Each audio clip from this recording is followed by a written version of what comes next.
Hey, yo, Internet, this portion of the Combat Jack Show is sponsored by Bevel, the superior shaving system designed for people with coarse, curly hair and sensitive skin. It's about that time, Internet. It's that midway between when it's icy cold outside and when the birds are going to start chirping again.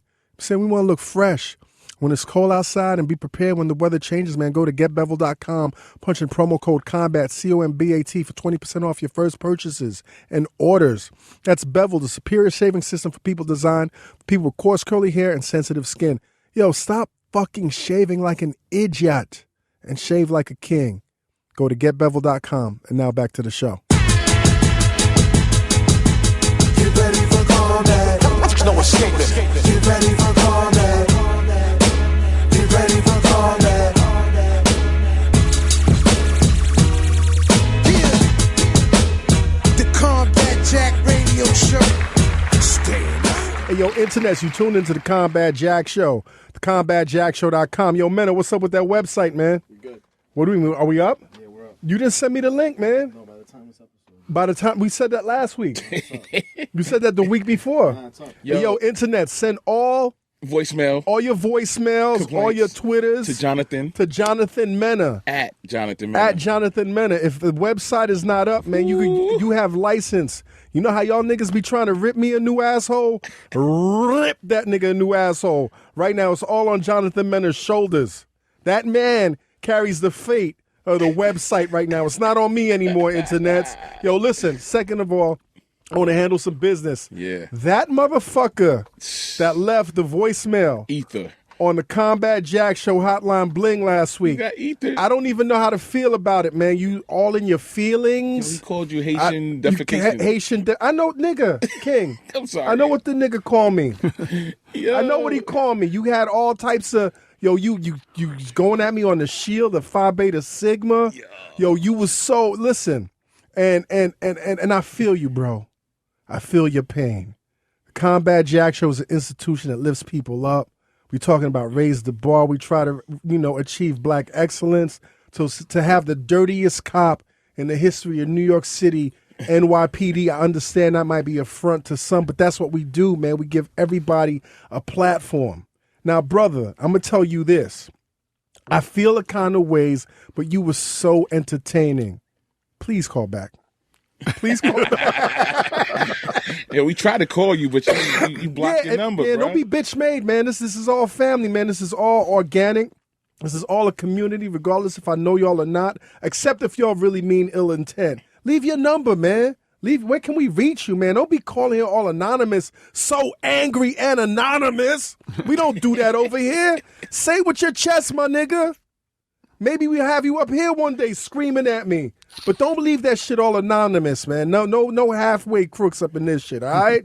Peace. Yo, what else we going to talk about before we jump into this? I'm so happy about this episode right now. I don't have the flus no more. Well, how you feeling, man? I feel like 99% I don't have the flus no more. I don't have to whisper. I can say this shit with my chest. How you doing, King? I'm good, man. You Feeling lost good. 25 pounds, man. Progress, Yo, man. that sweatsuit look like a cape on you right now. Yo. You look like sweatsuit man. Yeah, You good, funny. man? Yeah, we good. Yo, you off the carbs or halfway off the carbs? Nah, not off, but just work. It's just being active. That's the Treadmill? shit. Treadmill, yeah. Yeah? Yeah. All right. Yo, I got an issue with Planet Fitness though, man. It'd be You got an issue with Planet my Fitness? God, it'd be so crowded. How the fuck do you have an issue with Planet Yeah, I Fitness? felt like I was on. Them niggas is $5 a month. I'm not talking about that. I'm just talking about it's just so crowded. But you Because know it's $5 a but I month. found a spot though. I mean, not that you would care, man. Latino mommies. Hey, stay focused. Listen, Do they serve Brooklyn. pizza? Do they serve pizza in yours? I seen it though. I seen it one day. I Yo. was like, I couldn't believe it because I'm like, yo, they really do this shit. Yo, I heard about it, but I was like, nah, this ain't real. God bless you to be so focused and to be losing so much weight I eat that in a shit. gym that serves pizza. That's And ridiculous. Tootsie Roll. Yeah, and after your workout, you buying Coca-Cola. Fucking crazy. You be buying Sprite, Nah, man. Mountain Dew, Nope. Water. Fanta. 75 cents for the water. Yo, you looking Half great, off. my dude. You looking great, Thank man. you. Stay focused, Yeah, man. Don't worry yeah. about all. Just stay in your zone, man. It's 24 hours. It be crowded 24 hours? Not all of them are 24 hours. But how many do you go to? I had to go on a mission to find the right one. I could. Which one do you go to? I'm not telling the internet. Tell the internet. Yo, that anonymous caller gonna try to run up on. Man, we ain't doing none of that. Yo, let's do it, man. Which one you go to? The one downtown? No, it's in Brooklyn. I know. Oh, I know the one. You go on Fulton Street. Nope. Crown Heights. Nope. Yo, internet's find nope. A King. Find A It's King. It's two that I go to. At Planet Fitness at midnight on Fulton Street. Get his autograph. Give him some new music for the weekly drop. Everything. It's in the gentrified area. Okay. Near the L train. I'll say that much. Okay. So I even see Matt Raz over there. Oh, so what up, Matt? You out in Williamsburg, Bushwick? Go to the Bushwick section right now. Catch that nigga. Give him all your demos. Listen, I'm not gonna waste this man's time anymore. One more thing. Genghis Kells says she might be here. You know, she works between here and another state. She gets it out in another state. She might be here tonight. I would love to be for her to be here. If not, the show goes on. Yo, Genghis Kells salutes. Yo, internets. I've been following this man's career since I want to say 88. When he was down with the illest MC of all time. You know I'm partial to Brooklyn MCs, so you know he's fucked with the best of the best that's ever graced the mic. Incredible DJ, incredible contribution to this culture, resilient. You know what I'm saying? A lot of niggas start shit. A lot of niggas talk shit. A lot of niggas say they're gonna carry this shit, but none of you motherfuckers finish this shit like this man right here. You thought about that in the car on the way. No, I'm saying it right now. I'm so spontaneous. See, I'm so spontaneous right now. Internets. Yo, it is with warm heart that I welcome to the Combat Jack Show, DJ Mr. C. Yo, then first and foremost, thank y'all for having me. Yes, sir. Second of all, it's so hard for me to call you Combat Jack because I know you as Reggie Osei, B.I.G's lawyer. That's what I know you as. Okay, well, let's clarify. Understand, I never represented Big as much as I worked with the Hitman producers. So Derek Angeletti, Nasheem, Ron Lawrence, Stevie J, so. But I remember coming to your office and getting a check from you. You don't remember that. We talked about that off the mic. Now, what was the check for? I can't remember. Was it me or Ed Woods? No, it was you. Okay. I came to see you for a check during that Biggie time. Okay. I came to see you, and then, I don't know if you remember, Big had an accountant called Howard Comart. I remember Howard Comart. Comart with the big mustache. Right, he was way up in Westchester. He could fuck you up. He was way in Westchester. Yeah. And I remember I had to go get a check from him. Yes. So it's kind of, it's weird. I'm here with the other side, right? Because I know Reg on a whole nother level, but you know what I mean. I'm honored to be here. No, thank you, man. You look great, man. Thank you, brother. Yo, listen, man. What's up with Tropical Fantasy, man? Oh, Tropical Fantasy. I be in Brooklyn and I be seeing the trucks and Mr. C, you got the jorts on, my nigga. I love jorts, and you got your own flavor, Tropical Fantasy. For those that don't know what Tropical Fantasy is, it's a soda that's sold based here in the East Coast. And a couple of years back, I did a deal with them. They actually came to me and wanted to do a deal with me, an endorsement deal. And the deal only lasted for like 2 years, but my face is still on the truck throughout New York City. Right. And, they don't really sell the soda no more. But they came to me about doing this pitch. Somebody that actually worked for Tropical Fantasy in Brooklyn, they originally wanted to do 5 DJs from each borough, 1 DJ from each borough. And somebody that worked at the company said, nah, just do Mr. C. Right. And they came at me with a 2-year deal and got some bread out of it. And, they call that soda the crack soda because it's like 50 cents. Yo, in the hood. Now, you had your own flavor. I had my own flavor. Island Punch Finisher. That was my flavor. Yeah. I had my own soda. So you got to tell them to take your pictures off right now, man, because they still selling it. See? Nah, they don't sell it. I see the truck. See? No, the truck. The truck with my face is still on it, but they don't sell the soda no more. What are they moving in there? Tell them they moving the regular. They moving the regular Tropical Fantasy, and I try to get at them about taking the picture down, but they're like, soon coming. Yeah, soon coming. It just never really happened. Reggie Osei to send the season. Nah, don't hire me, man. Don't hire me, man. Hire London. But they treated me good. For the 2 years I did the deal, they treated me good, and so shout out to actually, I forget the company that owns them. Right. But shout out to Tropical Fantasy that rocked with me a couple of years back. Now you looking good, man. You working out? Nah, I just honestly stop drinking that Tropical Fantasy. Honestly, man, less stress. Okay. Just less stress, That's man. good, I mean, I'm not on a diet or nothing like that, but just less stress. I get a lot more rest now. I don't play with my sleep. Sleep is important. Sleep is important, right? Drink a lot of water. Sleep is important. Sleep right? is super important. Yo, I be at home now, and if it's before 11 o'clock and I don't have nothing to do, I just lay out. I take a nap every day. I must take a nap every day. But my naps is like sleeps because I'll take a 3 to 5 hour nap every day. Right. So sleep is important, and I drink a lot of water, and I try to stick to grilled or steamed food as much as I can. Right. Towards the weekend, that's when I'll cheat, but I try to stick. But I'm not on a diet, man. It's just literally just less stress. That's crazy, man. Now, how is it over at Radio 103.9, man? It's great. It's great. I've been over there now since December 13th of 2015. Nice. And for those that don't know about the station, it's a new radio station here in New York City. I'm on 6 days a week. I'm on Monday through Friday. I'm on 3 times a day. So they got me on Monday. 3 slots? 3 slots. I'm on 3 times a day, Monday through Friday. Slots? I'm on 10 a.m. and 2 p.m. Right. I do a mix called the Coffee Break Mix, which is like 15 minutes. Then I brung the Throwback at Noon over there that I used to do at Hot 97. Right. That's what I'm familiar with. Right. So I'm on every day, Monday through Friday at 12 noon with the Throwback at Noon. And then I do another show on Saturday night called the Classic Showcase, where I play 5 hours of throwback hip hop. Wow. And it's commercial free. And actually, our station 103.9 here in New York, we the only station in New York that play throwback hip hop all day Saturday and all day Sunday. Why is that rare in New York? Because you would think at this juncture, 2016, as the culture has matured, right? As the consumers have matured, you have people like myself right now pushing the 50, that's looking at life insurance and mortgage, and we're a different type of buyer. We're not going to listen to jazz, right? We're not going to just jump into R&B. We still want to fuck with hip hop. Why is that so rare? I think because with the other stations that's involved in heavy competition, like Hot 97 and 105. It's like the competition is so intense that nobody wants to take that risk, right? Especially in the PPM rating system that you deal with in terrestrial radio. Nobody wants to take that risk because you could play a certain record and the minute you play that record, the PPM meter will drop, which tell you that nobody's listening. Right. So it's a bigger risk for some of those radio stations to take. And being that we're a news radio station and we're going to just do what we're going to do, right. It's, when you're new and you're fresh, you want to be different so you can get attention and get that attraction to the listeners. You have your own lane. And have your own lane. So we're the only station in New York that play throwback hip-hop all day on Saturday, all day on Sunday. We call it the Weekend Boombox. And then I do the show on Saturday from 7 to midnight. And it's been working, a lot of people, you can listen to us on the app, the Radio 103.9 app, iTunes, Google Play.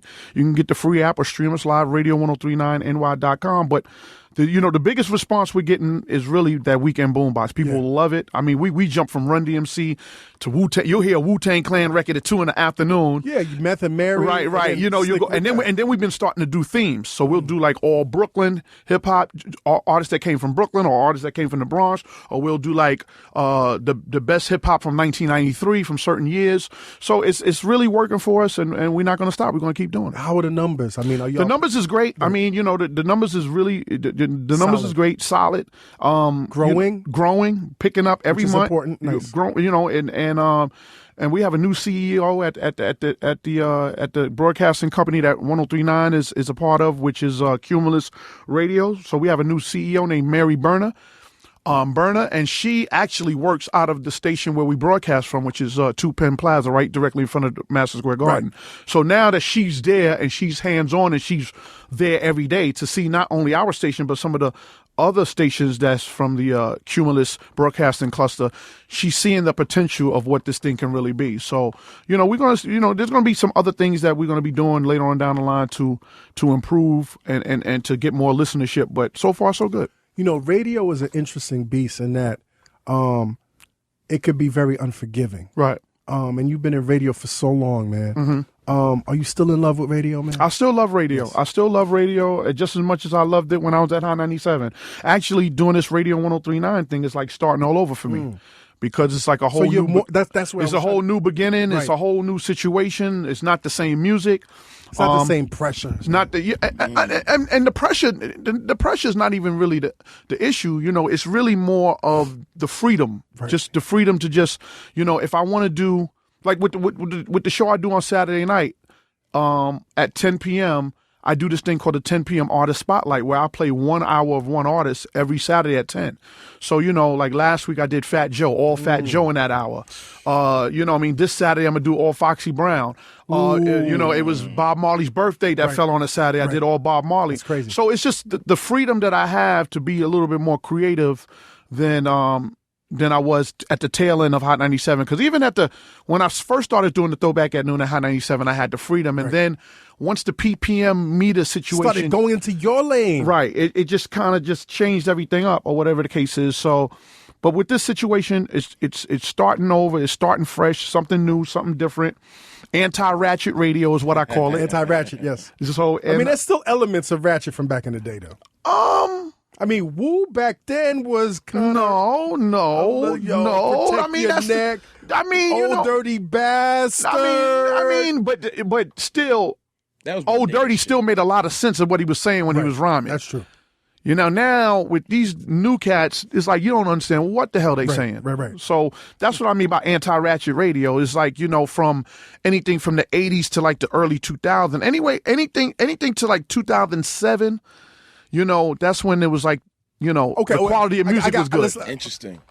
Apache from Gangsta Bitch. That's a little ratchet. Yeah, but you know how many girls take that record as a love song I mean, too? it's a great song. You know what I mean? It's an amazing song. You know what I mean? But I mean, God bless the dead, because he was an amazing songwriter. Right. But still, I look at ratchet as something that you don't understand. It's just you're more into it because of the beat, not so much of what the artist is saying. Send me that pussy There's no on the lyrical DM. content that's really making sense of what's going on in the record. Mumble rap. Right. That's what's ratchet to me. Okay.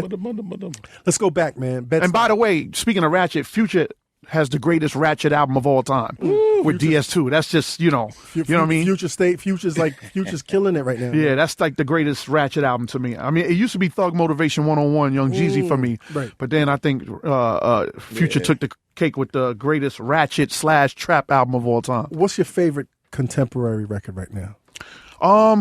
Oof. Wow, that's a good question. Hip hop wise, Yeah. Wow, that's a good question. I mean, I'm just really proud of Fetty Wap. Just overall, his whole movement, what he has become. Mm-hmm.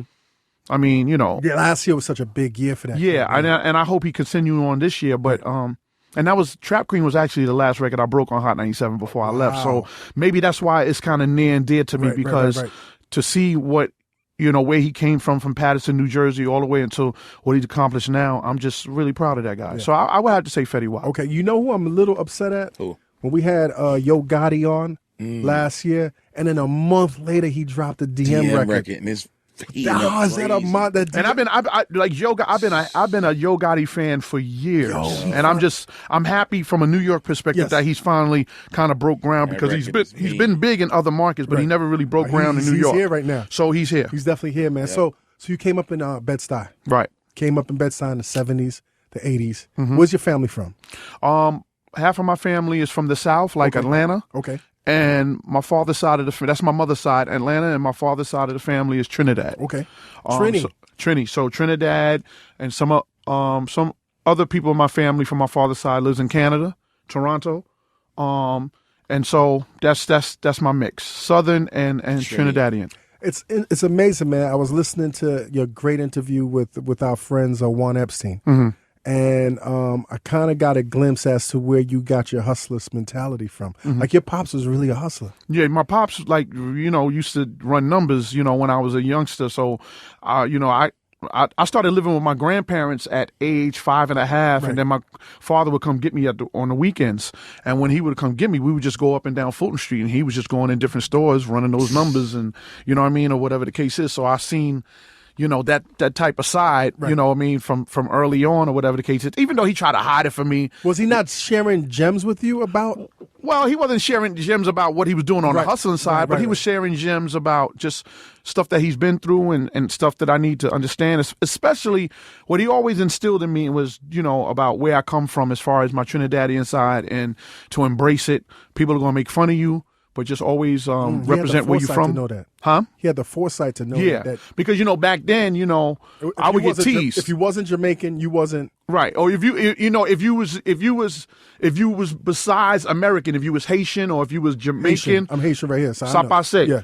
So if you was Haitian or Jamaican or Trinidadian or anything besides American, you would get teased in school. Right. Like, I used to get you coming off a banana boat and stuff like that, and you got corduroy hair, because my hair used to always be nappy. Like, oh, you got corduroy hair, And I used to tell my father these things, and he's like, yo, don't be ashamed of where you come from. You're going to understand later on that you should be proud of where you come from. So that's one of the main things that he always instilled in me growing up. Right. He was also selling that weed.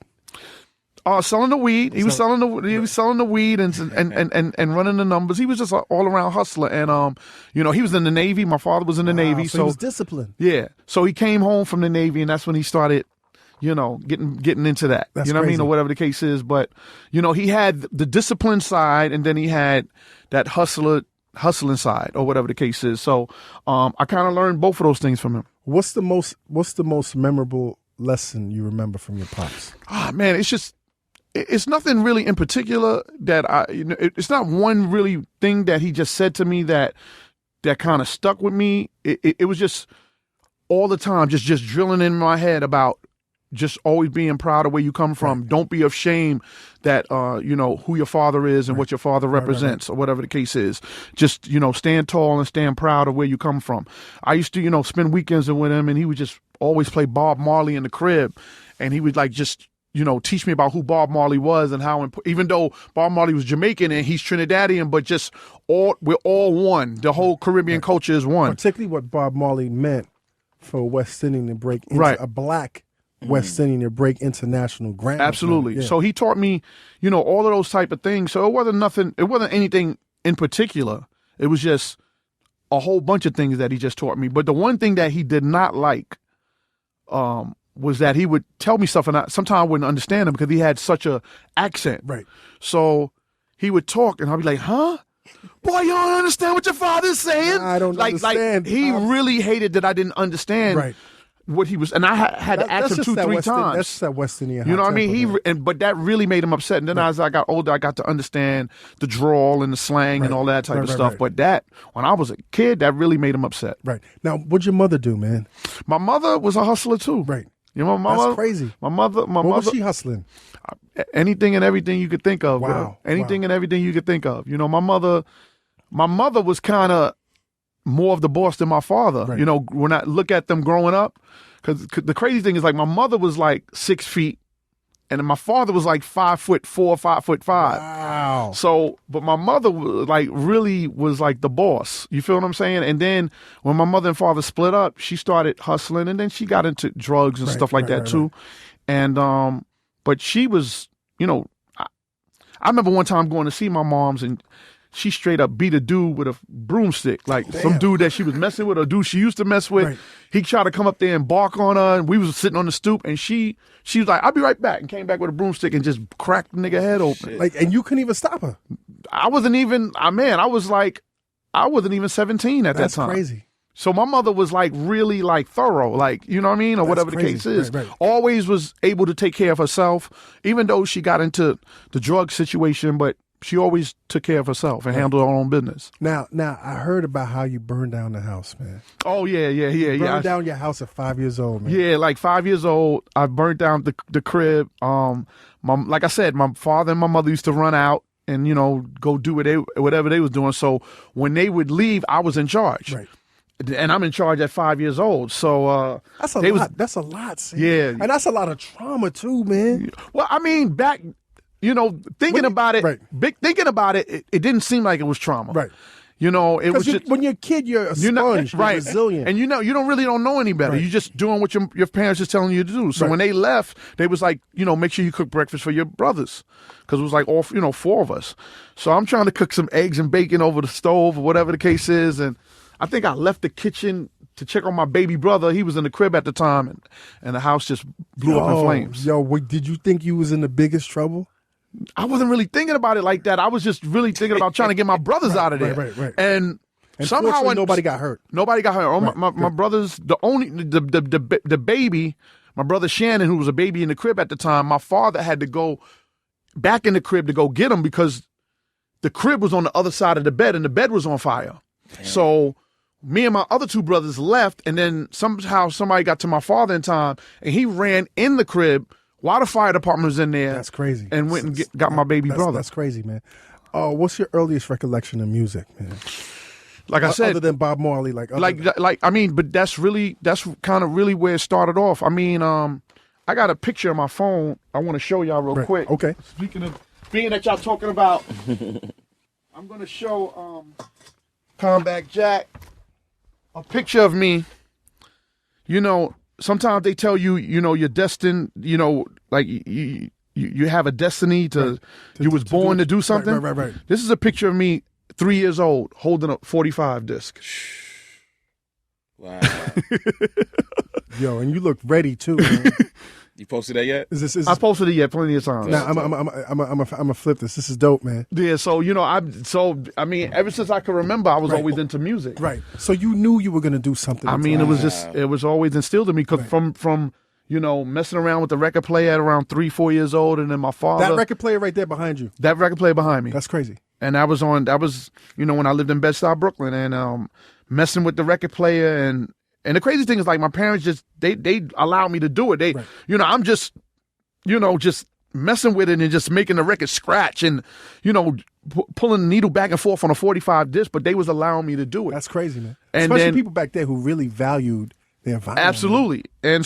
And then my father introduced me to some music, and then really my uncle was a my DJ. Uncle Barry. Uncle Barry was a DJ. Yeah, he was a DJ in the late 70s in the disco era, the breakbeat disco era, and that's when I really started picking up the craft because I was living with my grandmother at the time, and that was my grandmother's son, and watching him DJ, him and my next door neighbor Anthony, that's how I really started to pick up the craft of learning how to DJ. I'm not going to take anything away from kids that didn't grow up in that era, but I just remember that period of time right before hip hop hit. Right. Like, and the types of records that DJs would play. Mm-hmm. Like, it just seemed like it prepared the next generation of DJs like yourself to be so versatile. Because you played disco. Right. You played the Dr. Loves. Right. You played the Chic. Right. You played the Bra. Right. And the 7 minutes of funk. Records that would become instrumental in hip hop, but we didn't know what hip hop yet. Right. We didn't even know what it was. We just would take a certain part of the record, that was the break part of it, and we would just go back and forth on that record and bring the record back. So, like all those artists you just said, and those records you just said, or Brass Construction, and different types of groups, Earth, Wind, and Fire, rest in peace to Maurice White. Yes. All of those type of artists, we would take the break of their records and bring it back and forth, and that later became what's known to everybody now as hip hop. I remember this day specifically in, I want to say 78. I was sitting on my boy's stoop. My boy was working in Manhattan. Manhattan was still like miles away, and he kept telling me about rap. You got to hear these niggas rap. I was like, what are you talking about? He said, you got to hear these niggas rap. And then one day he came on the porch and he had the Grandmaster Flash and the Furious 5 tape. And the minute he put that shit in, my whole world changed. I'll never forget that shit. It was a Friday afternoon. And I was like, yo, whatever that shit is, I'm going to do that shit for the rest of my life. What was your first rap moment, man? I think, for me, it's just radio, just listening to the radio. So you had already heard the Sugar Hill Gang. Well, it started from hearing, like, the Cold Crush brothers and those battles with the Cold Crush and the battling the Fantastic Freaks or the Fantastic Five. Five. You know what I mean? Or, hearing a Busy Bee tape because, they would be doing their thing in Harlem World, and then next you know, a couple of days later, we would get the tapes, and it would come all the way up down to Brooklyn, so where we can hear, you know, the Cold Crush Brothers and like I said, Busy B and so on and so forth battle against each other, and that was the Force MCs before they became the Force MDs. Yes. And you know what I mean? And hearing those type of acts and on cassette, and that was like the first win that I got of just hearing about, you know, this whole thing that we call hip hop, and then just listening to the radio, you know, WHBI, and listening to Super Rock and Mr. Magic, and listening to Jerry Bloodrock, the Supreme Team, Africa Islam, and the Zulu Beats, you know, and then even with commercial radio at WBLS, Frankie Crocker. Like Frankie Crocker for me, that was like a main influence to hear Frankie Crocker. And then when he would sign off, he would play that "There I go, there I go, there I go." And you knew that was your time to get your ass upstairs, because then your mom was calling you outside for you to come upstairs. So all of those, you know, all of those influences, all of those radio personalities early on just like really made me like understand what this next wave was going to be. It's funny, we had on Prince Paul last week. And he talked about, number one, how big radio was back then because it was so eclectic. And he also talked about somebody that also influenced you, man, the legendary DJ Flowers, man. Grandmaster Flowers. Grandmaster Flowers. From Brooklyn, yeah. Grandmaster Flowers was a... Is he still around? No, he passed away. Yeah, damn. Grandmaster Flowers passed away. Like, you know, I got a couple of influences, but my biggest influence... my two biggest influences of DJs that I saw that was like, this is what I want to do, was Grand Mixer DST. Before we became DXT. Right. When I seen him DJ in the movie Wild Style, and you know, he was cutting up good times at the end of the credits was rolling up and he was cutting up good times. That was it for me. You were fixed. And then transfixed on him. Right, absolutely. And then from a Brooklyn perspective, when I saw DJ Lance, who back then was known as DJ Master D. Right. When I seen him, and he used to come to my projects, to Lafayette Garden Projects in Bed-Stuy, Brooklyn, and he used to DJ just from being behind the ropes and watching him DJ. You know, cats like him. There was another DJ from Brooklyn called Frankie D. All of these type of dudes, DJ Lizard, which was a DJ from my projects, just seeing these type of guys on top of Grand Mixer DST, and of course Grandmaster Flash, all of those type of guys was influences for me as a DJ. And you had no clue at the time, though, that DJing would take you out the hood, right? Nah, I had no clue. I mean, it was something that I loved doing, and then, you know, I started, you know, slowly but surely getting into it and buying records and stealing money from my grandfather to buy records. Like, you built your record collection off your grandfather. Yeah, my old 80s hip hop collection. At least 90% of it is from stealing money from my grandfather. When he was asleep, my grandfather used to repossess cars for a living, so he worked at night.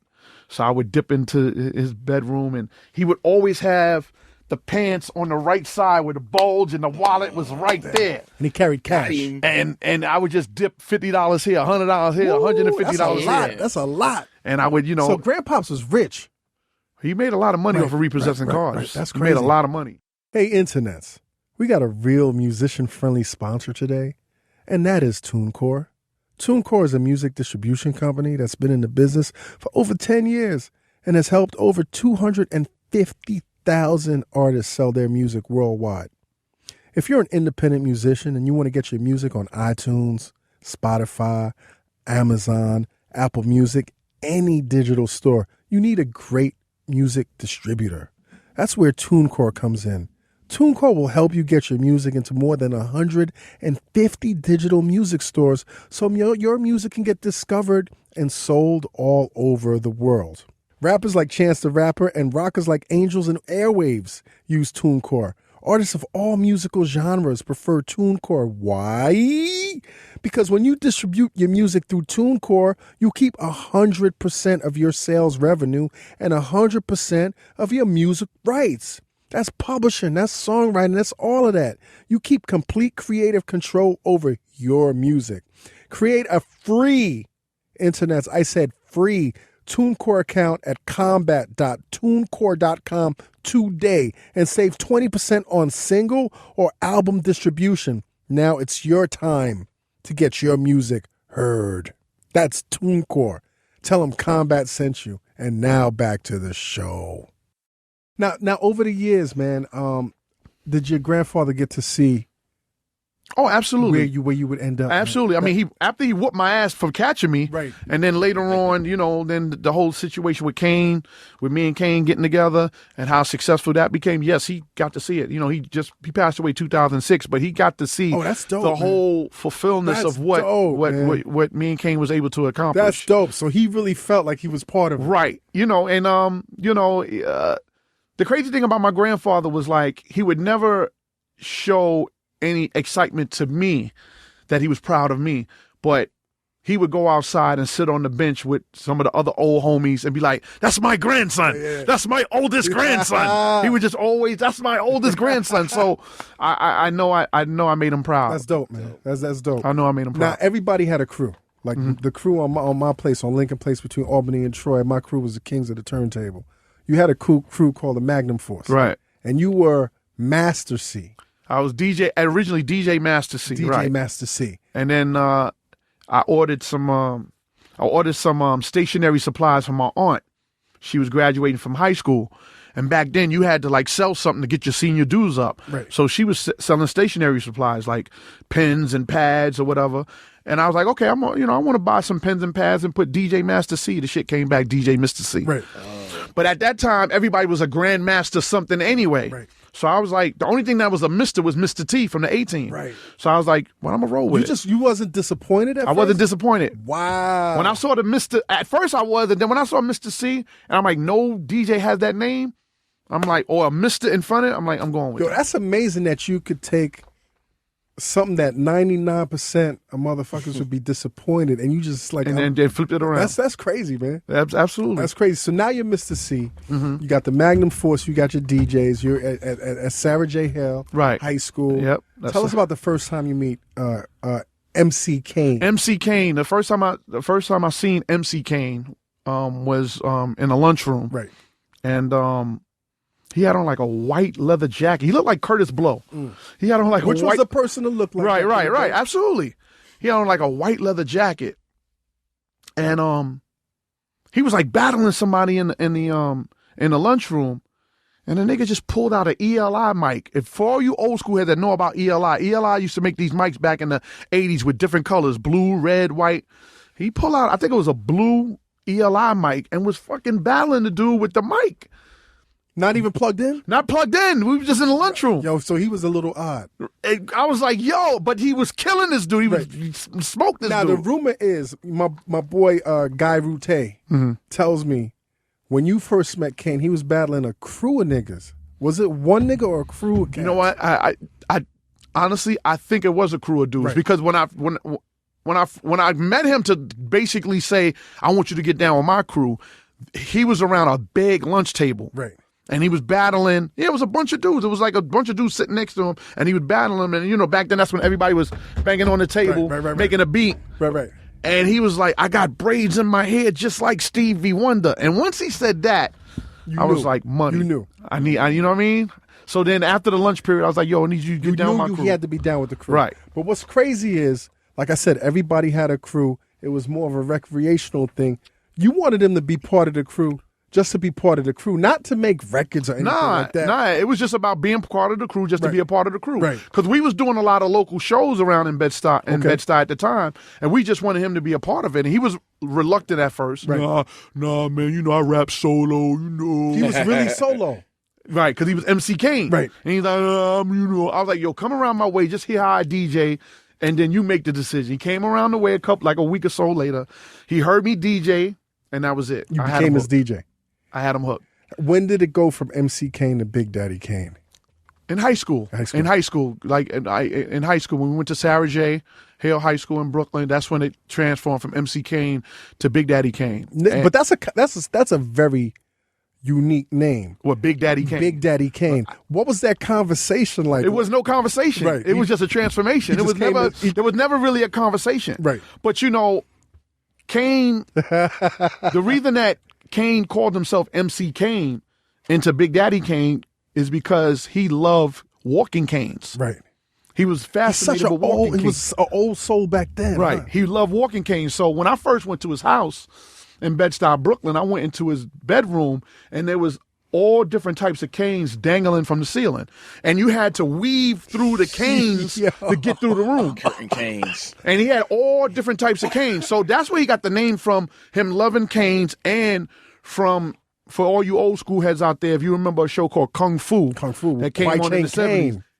Grasshopper Kane. Quite Chain Kane. Kane. And so that's where, between that and him loving Kane, that's where he got the name Kane from. Amazing. Now, as you guys are honing your skills and you guys are doing shows, man, another legendary cat kind of comes in the mix and influences y'all, and that's the legendary Biz Markie. Right. You know, when we was in high school, Biz used to hang out at our high school. Right.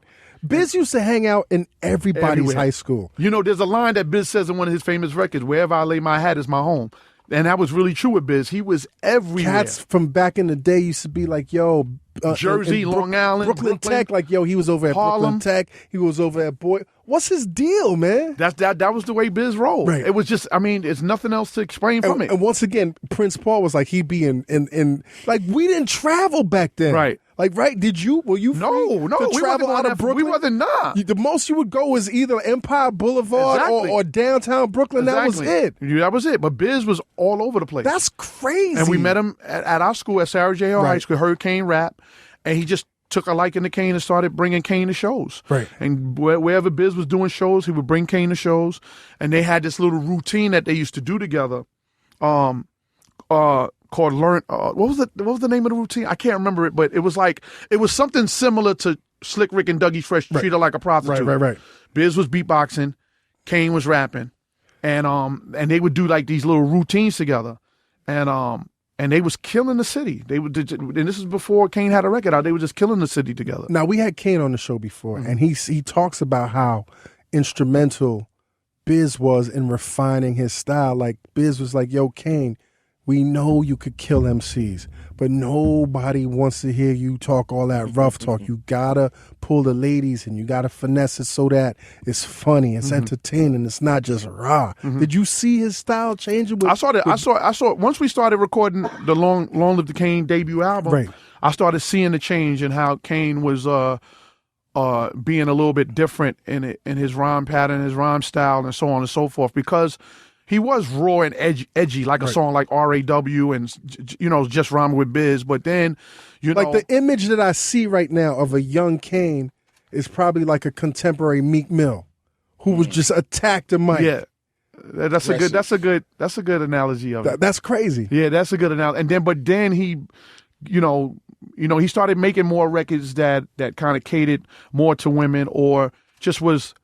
The delivery was still strong, but it wasn't as hard, but it still was effective. Right. You feel what I'm saying? So, because even like Ain't No Half Stepping, he's not rhyming as hard on Ain't No Half Stepping as he is on Raw. Right. I get raw. Yeah. Raw. It was just like, you know what I mean? Ain't No Half Stepping is still kind of like, that was like the prelude to Smooth Operator to me. Right. Because it was kind of like that smooth, laid back style, or whatever the case is, that he kind of started to develop in the process of recording Long Live the Kane. But as his DJ, were you open to that, or were you like, nah, Kane, we got to stay? We Magnum Force. Nah, you know what? I was open to anything, because it was just like everything was just clicking. It was like there was really everything. We never really had discussions on him changing his rap style, or how we was going to approach this record, or how we was going to approach that record. It was really basically, you're going to do the rhymes, I'm going to cut up this part, this old classic record in the hook, and that's how we're going to do it. So it really wasn't that type of a thing where we huddled up and we was like, okay, this is how we're going to make the record. It was just organic. It was just very organic. Right. Super organic. That's crazy. I mean, I remember doing cuts on Marley Marl floor in his house in Queensbridge, like just on the floor, up. right? Yeah, like cutting up Wrath of Kane on the floor, like them cuts on Wrath of Kane. I did that on the floor. That's crazy. On my knees on the floor. That's crazy. So you guys are getting good enough now that you guys start getting recognized, right? And you start actually opening up for like real cats. Y'all are opening up for Jazzy Jeff and the Fresh Prince. Right. Y'all are opening up for Eric B and Rakim. Y'all open up for real groups, man. How's that feeling now? I mean, it was the crazy thing about it was that during that whole process, we never got gas, we never got like hyped up, or even though we knew what was happening, we still kind of maintained an even keel that, we still not there yet. We're still not where we really, really want to be yet. Right. So, which is crazy because normally any little whiff of type of fame, normally, and you're young, you're going to get super hyped. We on right now. But we never really got like that. We just was like, nah, we need to have our own tour. Right. We need to be closing out a show or whatever the case is. And so those was the type of talks. It wasn't really like we made it. Right. But talk about these two figures that you opened up acts for. At the time, this is 86. Right. And we didn't even have a record out yet when we was opening up for them. Rakim is really, he emerges as the pinnacle of MCing. He's the god of MCing, literally the god of MCing. On the other spectrum, you have the best DJ on the planet at that time, DJ Jazzy Jeff. Right. And Will Smith, Fresh Prince is amazingly talented. Like, you're opening up for cats like that. Are you picking up, like, taking notes? Nah, we wasn't, because we had our way of us doing a show. Right. The one thing about me and Kane when we do shows in Scuba and Scrap, we never rehearsed. Wow. Never did rehearsals. Never. But the shit was so choreographed. Never did rehearsals. We just 10 to 15 minutes before we got on stage. All right, we're going to do raw. After I say I get raw after the first chorus, we're going to go in to set it off. Then we're going to do. Never did rehearsals. We would just go over the game plan in the dressing room of which songs we're going to do, and Kane and Scuba Scrap would kind of practice a little bit in the dressing room, their little routine, but we never did rehearsals. Right. Never went to a rehearsal studio and did absolutely not. When did Scuba Scrap come along? Right away. Scuba Scrap was there from the jump. Like, soon as Scoob came first, then Scrap. Right away. Once we came with the Just Rhyming with Biz record. Right. We Kane took a liking to Scoob because Scoob was heavy, and I think he was like down with the IOU dances. Yes. And they used to dance heavily at Latin Quarter and so on and so forth. And Kane took a liking to him, and he was from Brooklyn.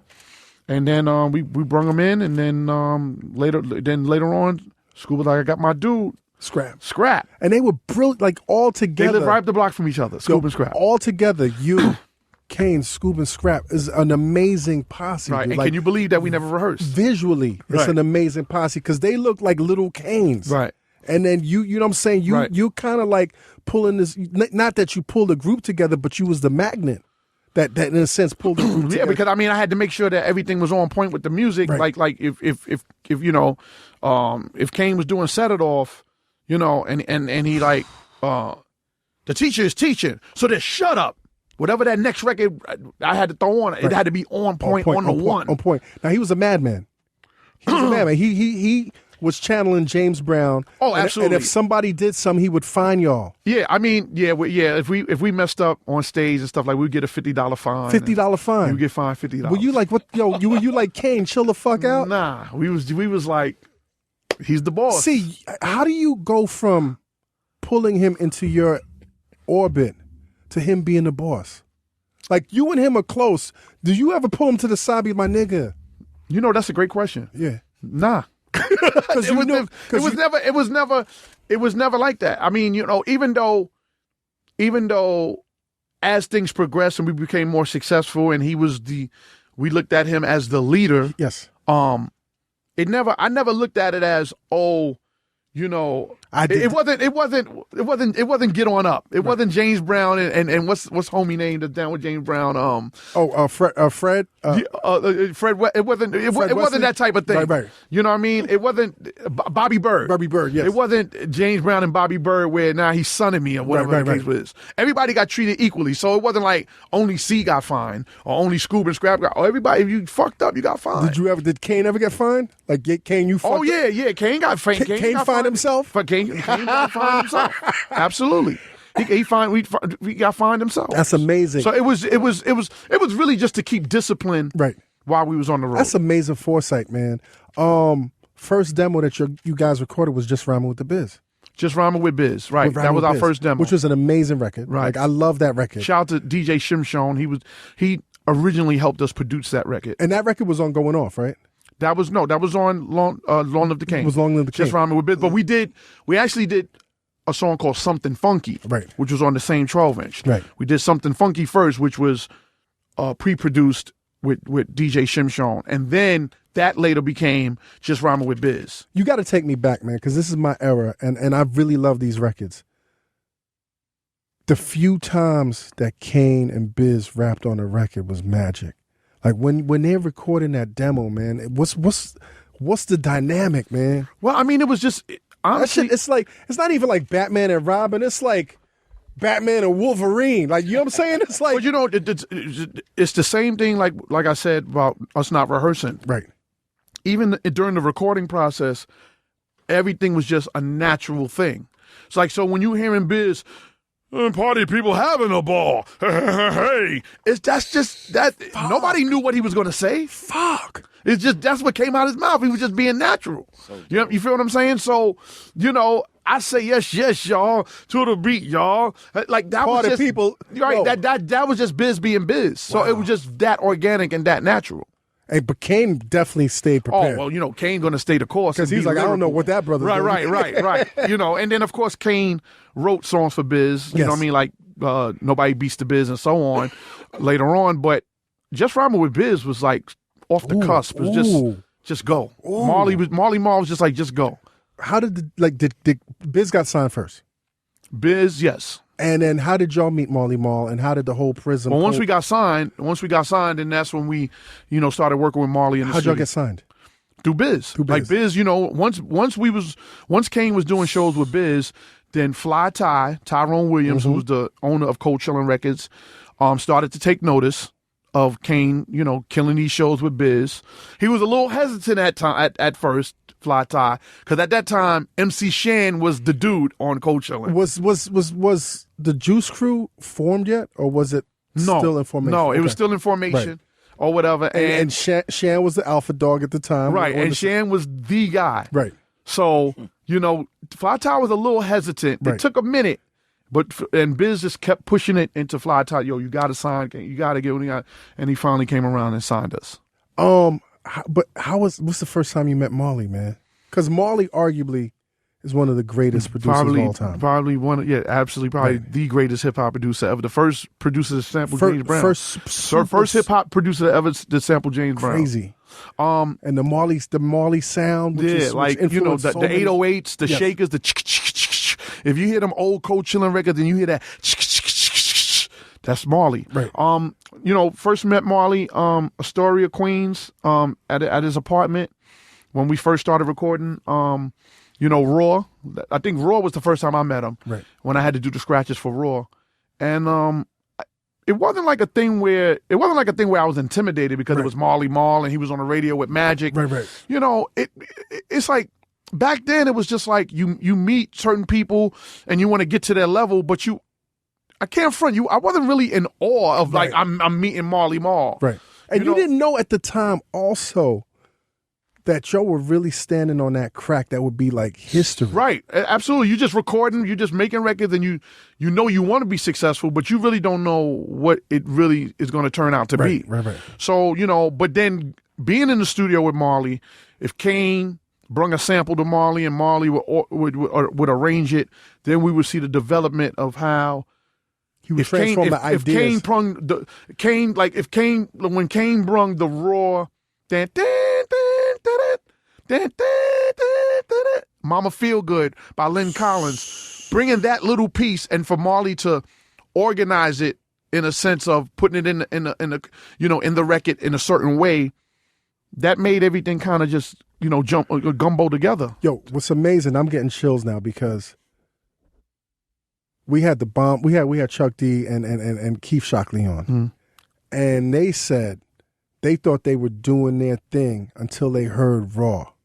And when they heard Raw, they were like, yo, we got to go back in the lab and transform everything because that nigga Marley Marl is doing something over there. So it's crazy when you start putting the pieces together that y'all, like you and Kane, found this record that Marley made into a hit, that transformed Public Enemy, that transformed Dr. Dre. That shit is crazy. Right. Absolutely. That's crazy. Absolutely, because it was just like a thing where the way I looked at it in hindsight, it was just a thing where when Raw came out, it was just a totally different sound.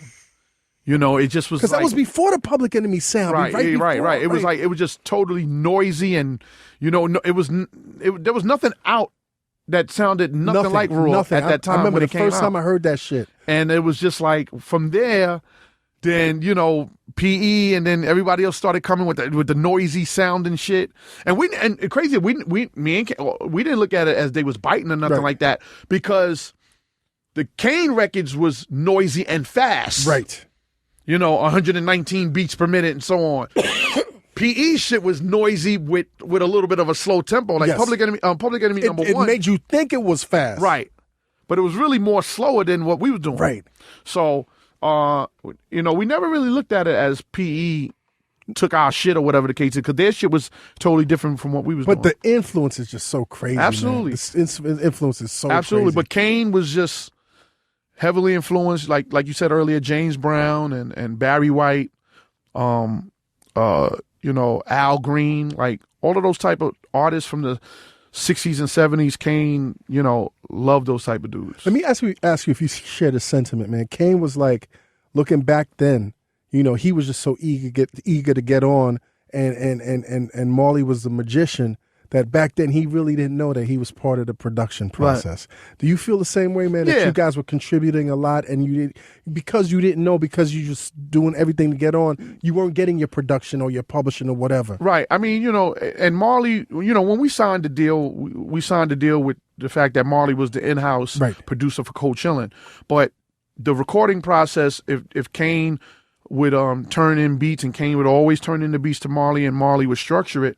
You're not really, at that time, you're young, you're not really thinking about the fact that I should get co-producer credit, or I should get mixing credit or full production credit or whatever the case is. But I will say that Marley arranging those records still made what those records is. You still have to give the credit to Marley Marl. The records wouldn't be anything. You know, so we don't know. If we would have did it ourselves, we don't know if it would have came out the same way. It wouldn't come out the same way. You know what I mean? It wouldn't come out the same way. I mean, but let's not get it fucked up. Okay. You know, later on when Kane produced Smooth Operator and Warm It Up Kane. Yes. You know, so those was fire records too. Yo, I gotta get or to Young, that. Gifted, and Black. Yes. You know what I mean? That Kane did himself. So, Is Dr. Kane in the building? So it kind of balances out at the end of the day. Yeah. But, you know, Marley structuring them records, you know, it couldn't have been no better than him doing it. First record comes out. Long Live the Kane. First album come out. First album comes out. And it's a hit. Smash. Everybody's. I was down in D.C. at the time, and everybody's buying it. I came back to Brooklyn for the summer. Everybody's got it. Like, how does that change your life? Everything, man. I was working at Airborne Express. I was a bike messenger. You know where? For Airborne Express here in Manhattan. In Manhattan, right? And you were a bike messenger in the city? Yeah, I was a bike messenger in the city, but you know, I wasn't Mr. C yet. Right. So the first you know, time I met Red Alert, I was listening to it on the radio, and then my friend in college, her brother worked with him in the mailroom. So I remember being so mind-boggled, like, yo, how are you Red Alert?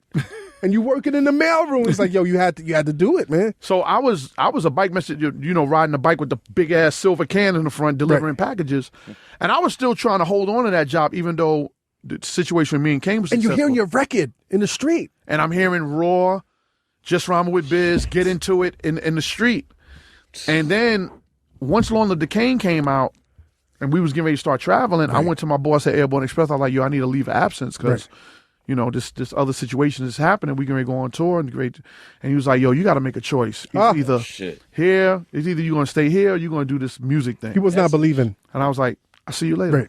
And that's the last time. Best decision you ever made. That's the last time I had a quote unquote real job. You know, classic hip hop records back then used to be bogged down with the obligatory DJ record. Like everybody had to have their DJ have a record. Mm-hmm.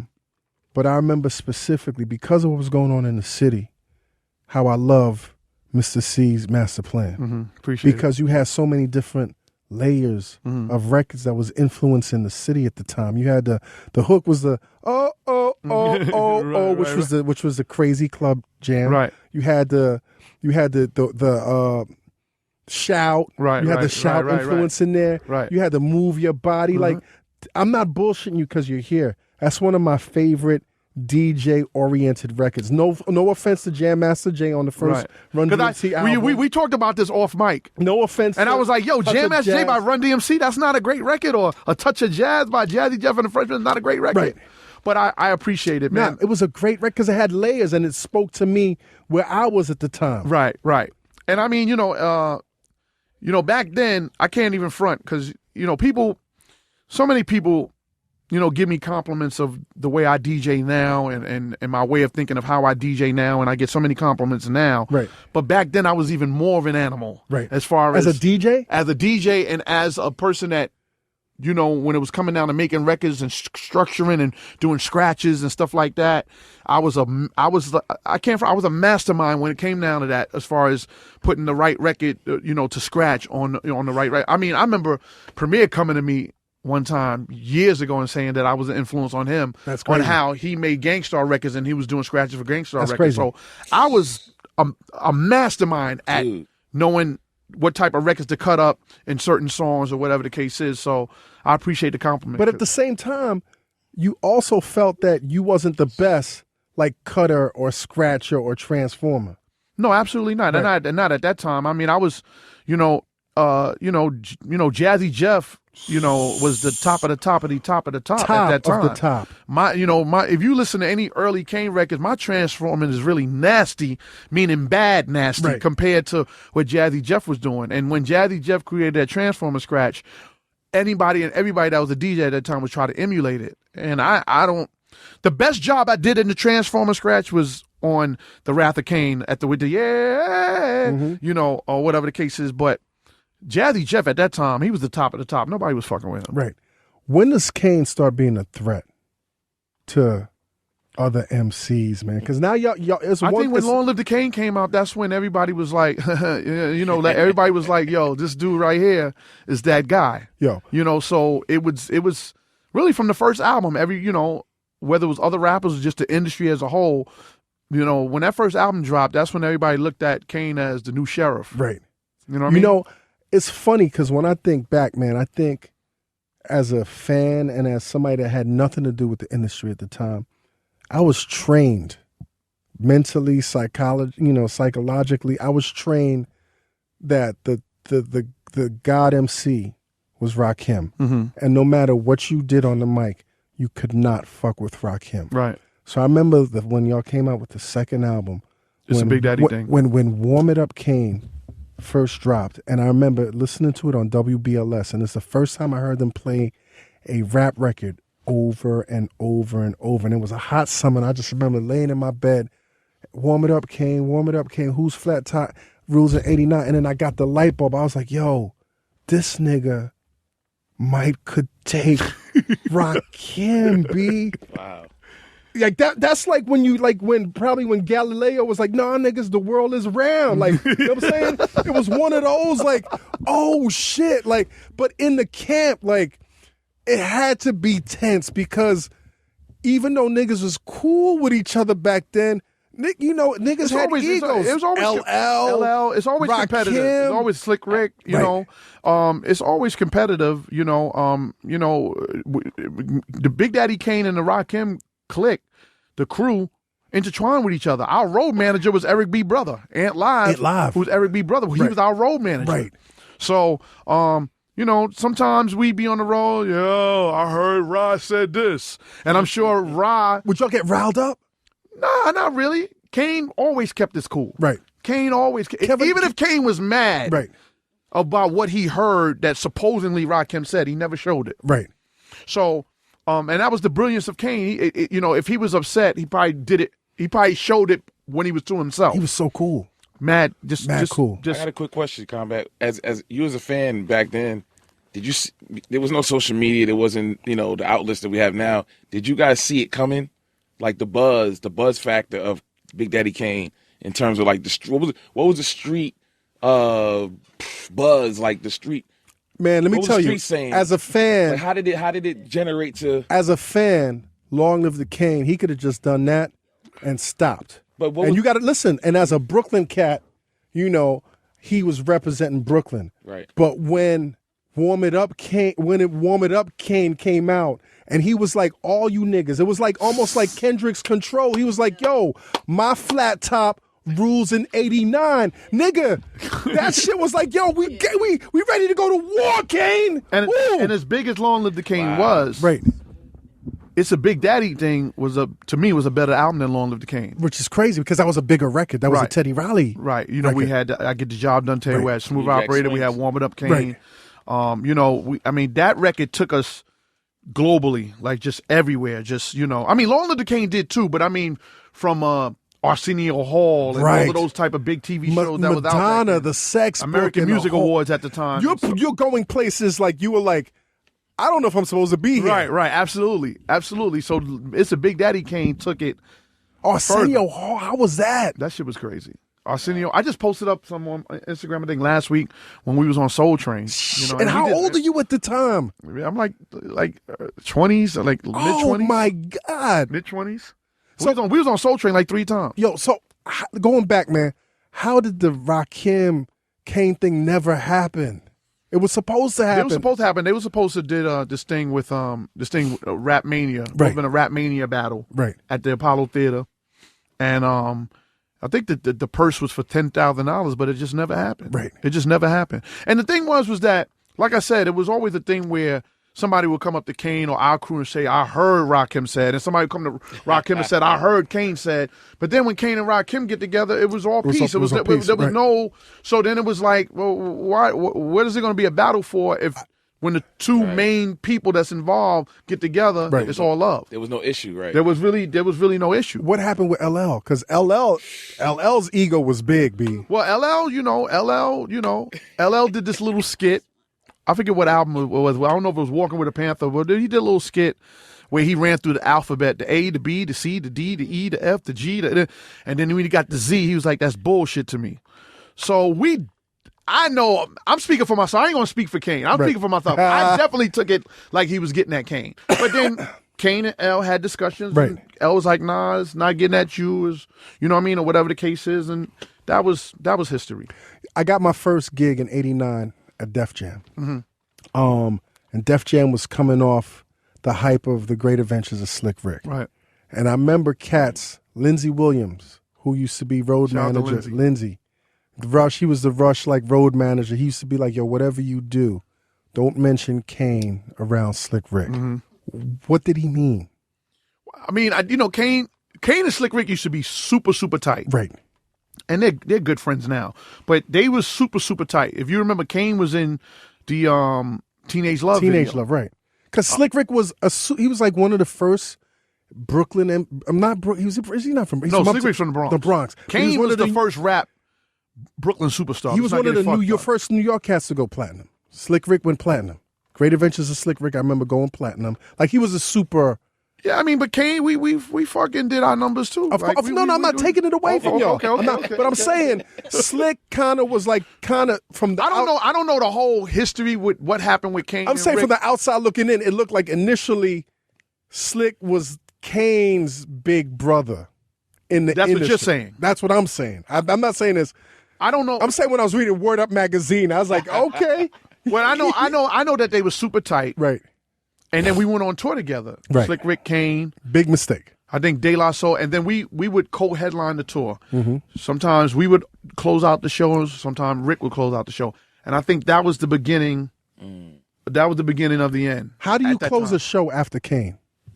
Well, Slick Rick did his numbers. Slick Rick did his numbers. But, Slick, at that time, Rick was heavily into I'm Rick the Ruler. He was heavily into the pieces crown, of shit. The crown. right, you peasants. Yo, he was peasants. crazy. He was definitely into his mode. Was he crazy or was that his act? Well, if we was around Rick, he was cool. Right. But then he probably would say something to somebody else about, I don't want them Here, a peasants fucking crown. around me. And that's Yo, that that's shit where I is believe the brilliant. friction started Right. off. That's Right. where I believe the friction started off. Right. And some things happened that I heard that, and this is what I heard. right, but Lindsey. I really don't even want to talk about that. Okay, I just heard that Kane let them hands fly. Well, some things happened. He let them hands fly, and a gun was pulled out. Some things happened. Allegedly. Before it can get to that level, Right. it got broken up. Right. or whatever the case is. Right. So, and they're cool now. Everything is love. Did they have to? peace. Did they have to end the tour? No, we kept doing Okay, the shows right, because right. we would be on one side of the arena Right, and right, Rick and right. them be on the other side of the arena. We would still do the shows, but after the maybe years after the incident, everything got smoothed out and they became cool. Whew. Man, if only we had Snapchat and Instagram, Twitter. Yo, would you have been on your Twitter back then? Like, Oh, my God. yo, Kane just make Yo, listen, internets, man. Let's go to a quick break. Internets, you tune into the Combat Jack Show, thecombatjackshow.com. We got the legendary Mr. C. We about to finish this next half. We got Kels in the building. What's up, Kels? What up, y'all? Why you late, Kels? The plane was 3 hours They're late. playing. Yo, let's go to this break. Yo, F your radio, F your TV show, and F your podcast. Internets, this portion of the Combat Jack Show is sponsored by Bevel, the superior shaving system designed for people with coarse, curly hair and sensitive skin. Listen. It's Black History Month. We're talking about Benjamin Banneker. We're talking about Frederick Douglass. We're talking about Madam C.J. Walker. We're also talking about Tristan Walker. Thanks, Kels. We're talking about amazing, ingenious people that have created things that have contributed greatly to society. Fortunately for us, Tristan Walker is alive and well and vibrant and has a lot to do that's left in his life. He has created this Bevel system, not just for black people, but for everybody. Bevel is not just black history. Bevel is American history. How you shave is not just black history. How you shave is American history. Walking around with them fucked up craters on your neck is not just black travesty. It's an American travesty. Stop all that shit. Go to getbevel.com. Punch in promo code COMBAT, COMBAT. If you care about our goddamn black history, if you care about American history, if you care about them bumps on your neck and eradicating that scourge off the face of the earth, just like we did polio, go to getbevel.com, punch in promo code COMBAT, COMBAT, 20% off. Tell them Combat sent you. And Tristan Walker, you are the man of the hour. Black History Month, and now back to the show. Internet, you tune into the Combat Jack Show, the combatjackshow.com. We got Mr. C in the building. Let me ask you a question. Yo. Why do you always say internets with an S? You know what? Ever since George Bush said that shit black like in man 80, shit. in 06, it just became the internets, and that's become a trademark. And it's very comfortable. It's strategery. Yeah, and Dallas Penn, who's one of the founding members of the show, he made that popular. He made it a hot line. We made it a hot song. You know what I'm saying? So, and it's like family. It's like they like to be addressed as the internet. So there you go. Listen, man, you're part of one of rap's earliest dynasties with Kane, man. Mm-hmm. And then, like all dynasties, they don't last forever, man. When did you start to see that dynasty shifting? Boy, I want to say... Because you never want it to end. No, you don't. But, I think, like once, like, like when Taste of Chocolate came out, the records wasn't responding as much. Generation we were still doing what we supposed to been doing, right, and touring and being on TV, but the records just wasn't responding as much. So I would say I would say Taste of Chocolate was like the first inkling of when it started, and then Prince of Darkness, and then it just kind of went down from there. During that era, man, when Kane starts bringing around a young Jay-Z.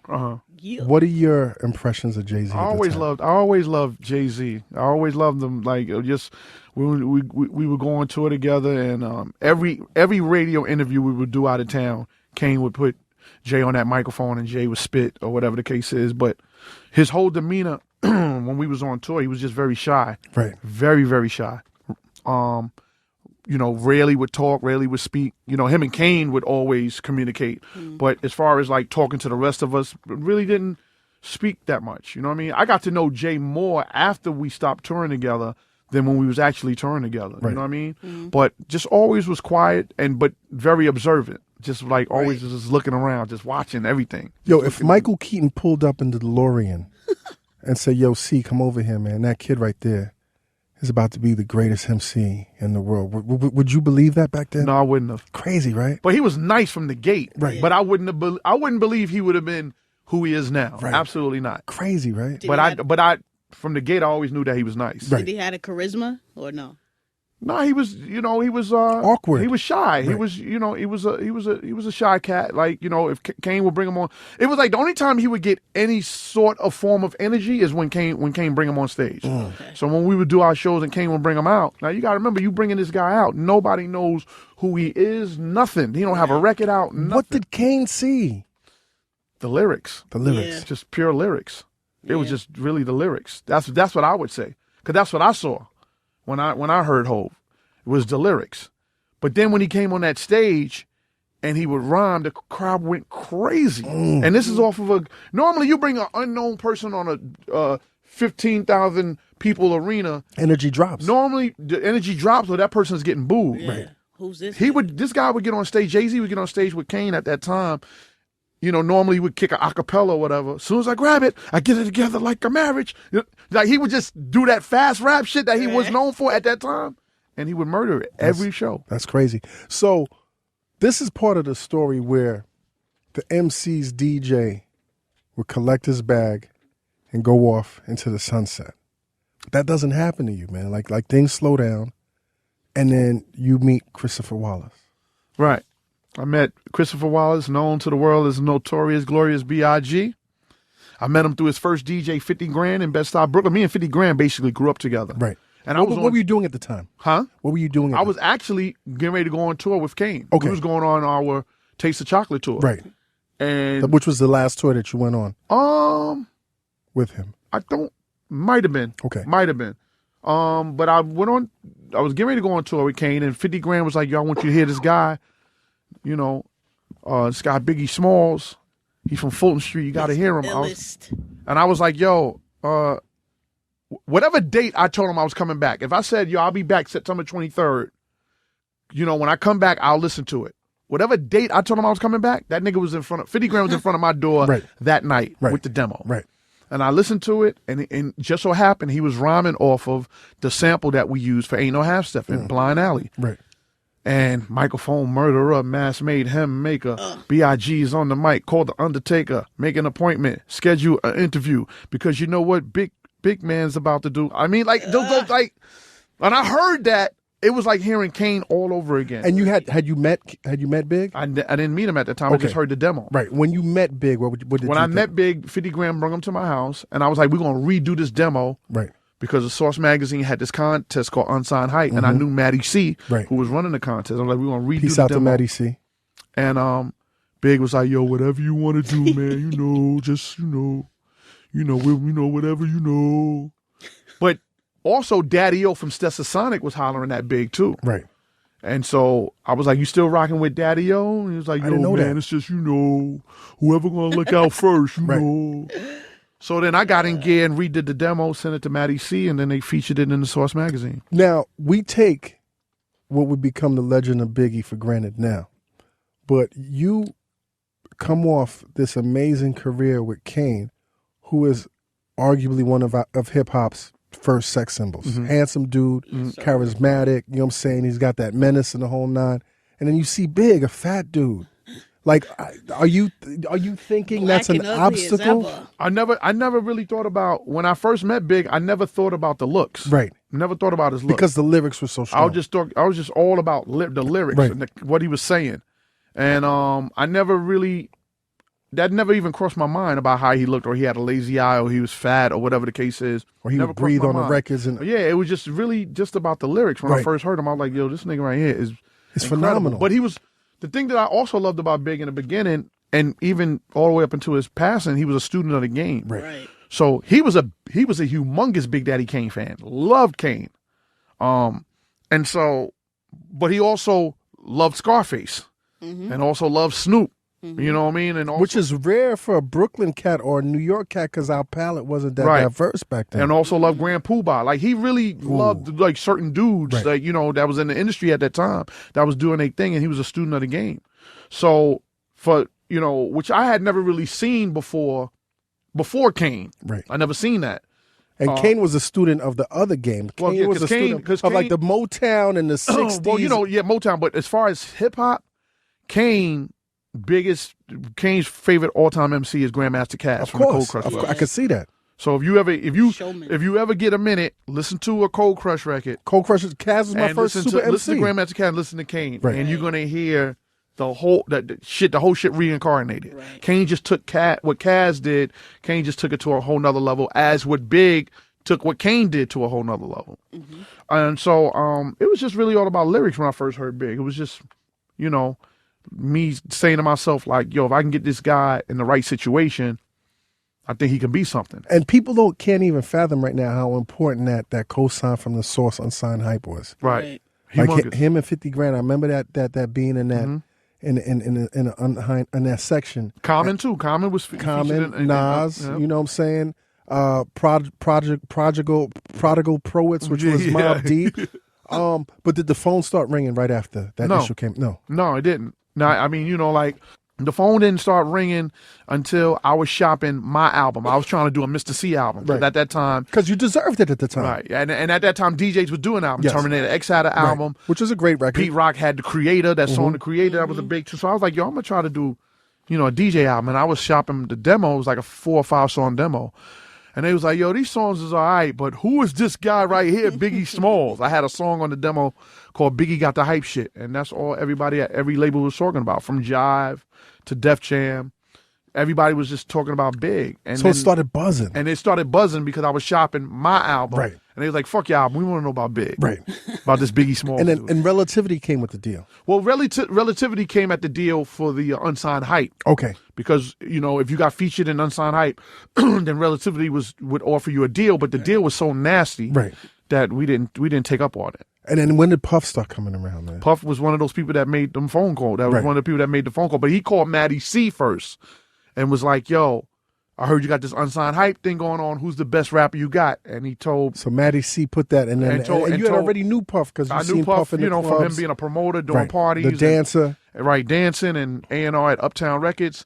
And So because he was working for Uptown. This is way before Bad Boy. This is He was Uptown. an A&R at Uptown. Right. So you had Big sign to your production company. Right, And Puff approaches y'all to sign to Uptown. right.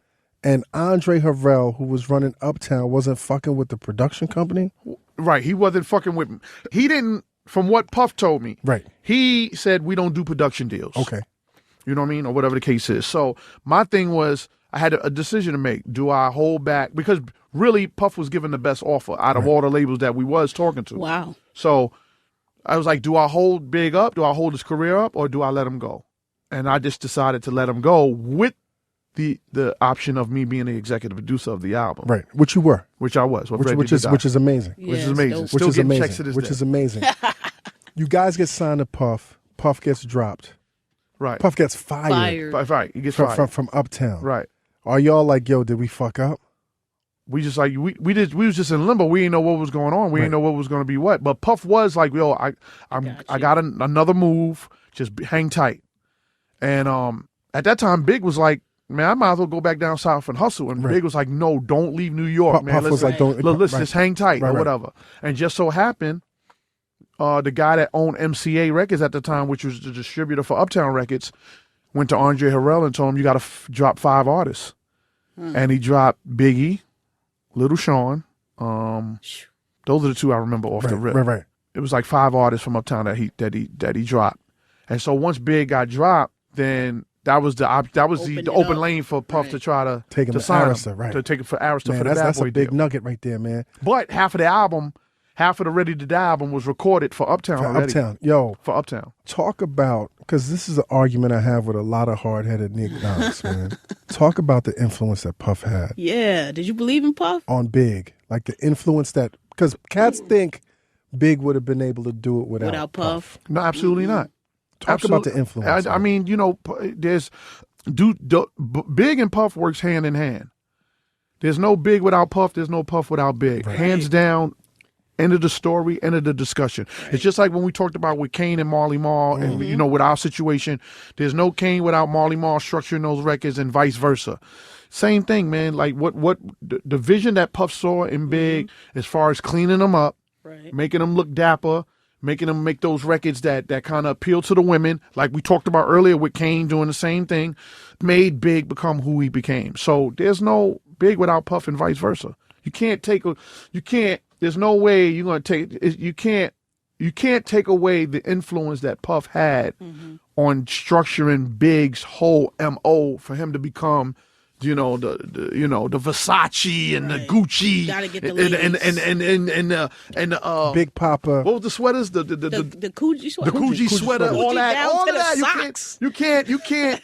All of that influence, you cannot take that away from Puff, and can't say that Puff didn't have an influence on it. Right. You have to give Puff that credit. Gave him that fly shit. Talk Absolutely. about, because you were in almost every studio session for Ready to Die. Talk about that, man.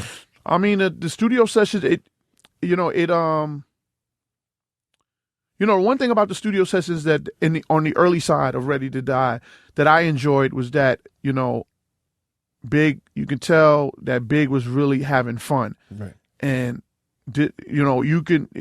that's when the creative juices was flowing the most in the early part of Ready to Die. So like the original version of the song Ready to Die or the original version of Gimme the Loot, those early sessions was like Big was just so happy that he was in a situation that Where he was getting money doing what he loved. right, or whatever the case is. Now, what Big didn't like that he had to learn to like later on was that we would record something and then Puff would come in Yes. at the end And do want to Puff. fucking Puffy. tweak and do his own Yes. shit. Mr. But Producer. Big began to learn to appreciate that and to understand it later on that, the importance of the touches that Puff was adding to the record was important. Okay. Because, Big wanted to be the Teflon Don and be the hardcore, and Puff was just like, yo, man, you gotta smooth it out just a little bit. I need radio. We need to get on radio. Biggie's, the original name of Ready to Die album was going to be called the Teflon Don. That was the original name of the album. Ew. That's a horrible name. You know what I mean? Right. And then it got, I don't know if it was Puff's idea with Some Ready to Gotti Die or if it shit. was Big's idea, but then it got changed to Ready to Die. Right. But it definitely was Puff's influence on changing the name of that album. Yeah. So once again, Puff's heavy influence on making sure Big not only gave you the street shit, but gave you those M2 made juicy samples and those Isaac Hayes, in between the sheet samples for the Big Isley Papa. Brothers. Those was key. Jesus Christ. You take away Juicy and Big Papa. Yeah. What is Ready to Die? Exactly. And that was all Puff's influence. So you got to give it to him. What do you remember from his relationship, Big's relationship with Tupac, man? With who? With Tupac. Oh man, them guys were so cool with each other, man. Like anytime Pac was in town, he would always come to Fulton Street and hang out with Big. They would just be hanging out on Fulton Street. Or if Big had a show, Pac would show up at his show and touch down with him on the show or whatever the case is. They always was just super tight and super cool. That's the relationship I remember.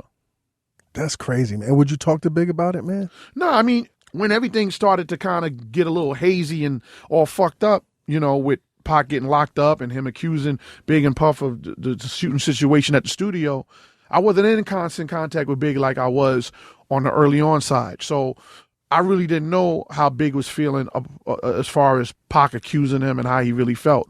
But I know it hurt him because I would always get the relay from C's or I would get the relay from D-Rock or some of the other cats that was rolling with Big at the time.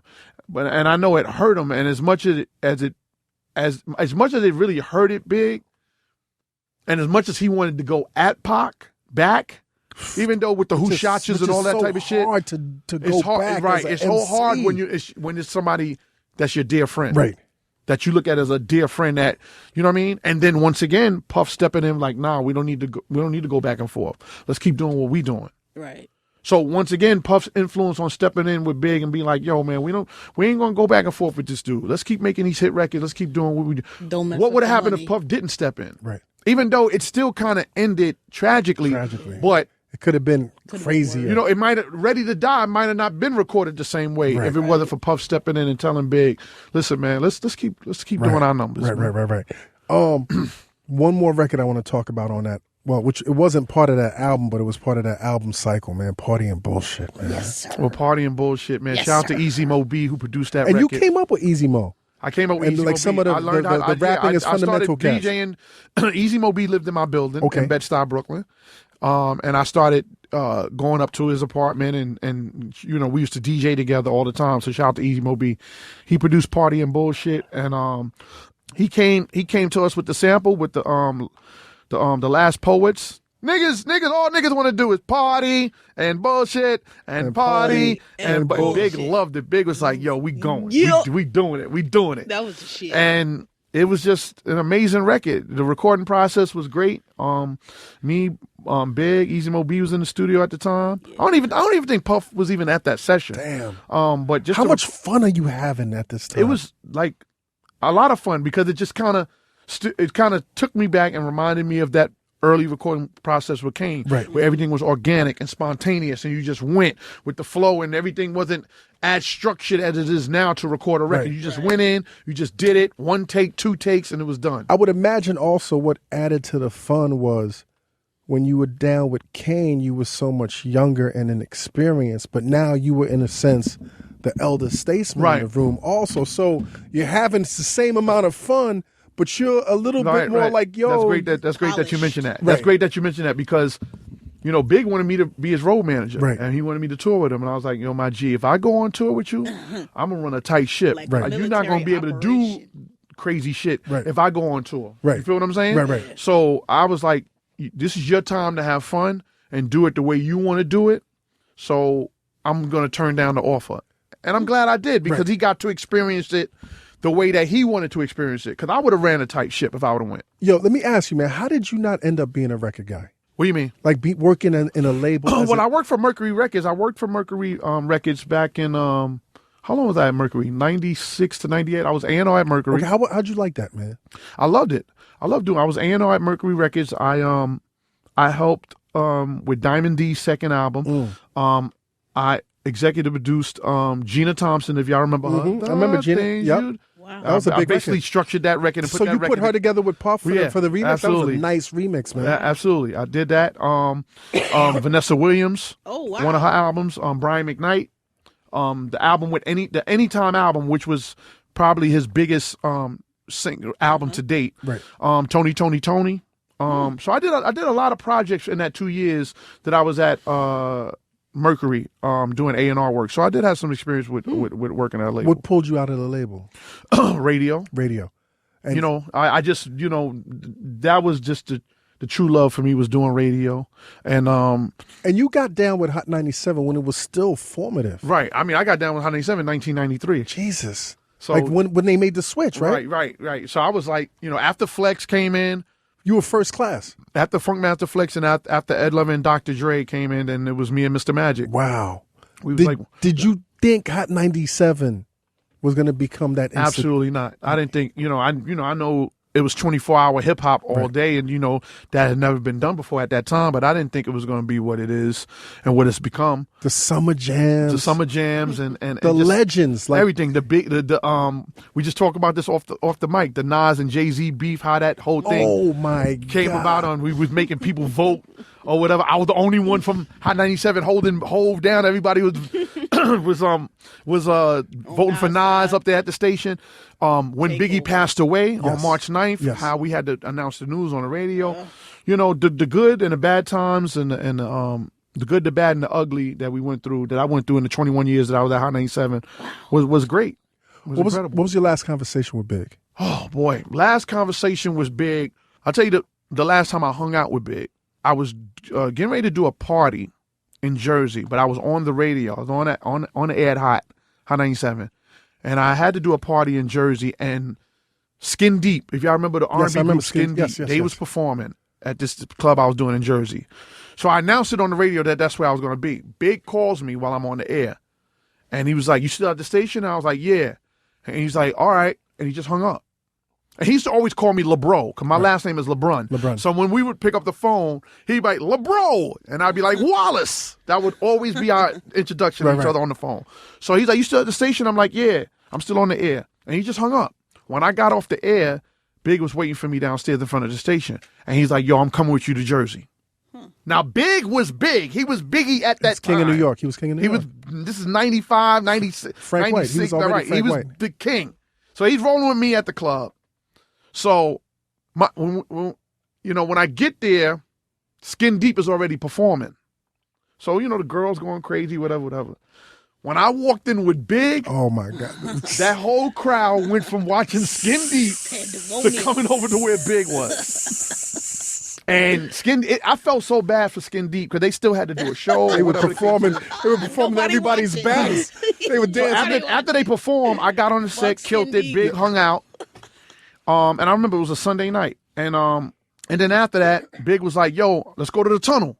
Let's go check out Flex. Let's go to the tunnel. And I was like, yeah, I'm going to come with you.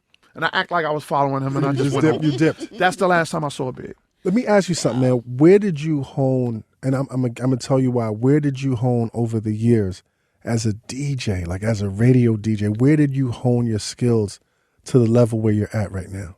That's a great question. I mean, you know, just coming up under people like Mr. Magic and Marley Marl and Red Alert and Chuck Chill Out, coming up under them, being that second, what I call that second or wave of radio DJs from the 90s, coming up under them. That's where I learned. That's how I learned how to do radio properly, how to mix properly, how to, come in and out of a record, or how to talk, talk into a record but don't talk over the words, or so on and so forth. Just learning from Red Alert, Chuck Chill Out, Marley Marl, Mr. Magic, and of course Frankie Crocker. Learning from those guys. That's where my whole craft comes from, as far as radio. Now, it seems to me like the culmination of all that training was present during when the controversy hit. Mm-hmm. When the controversy hit.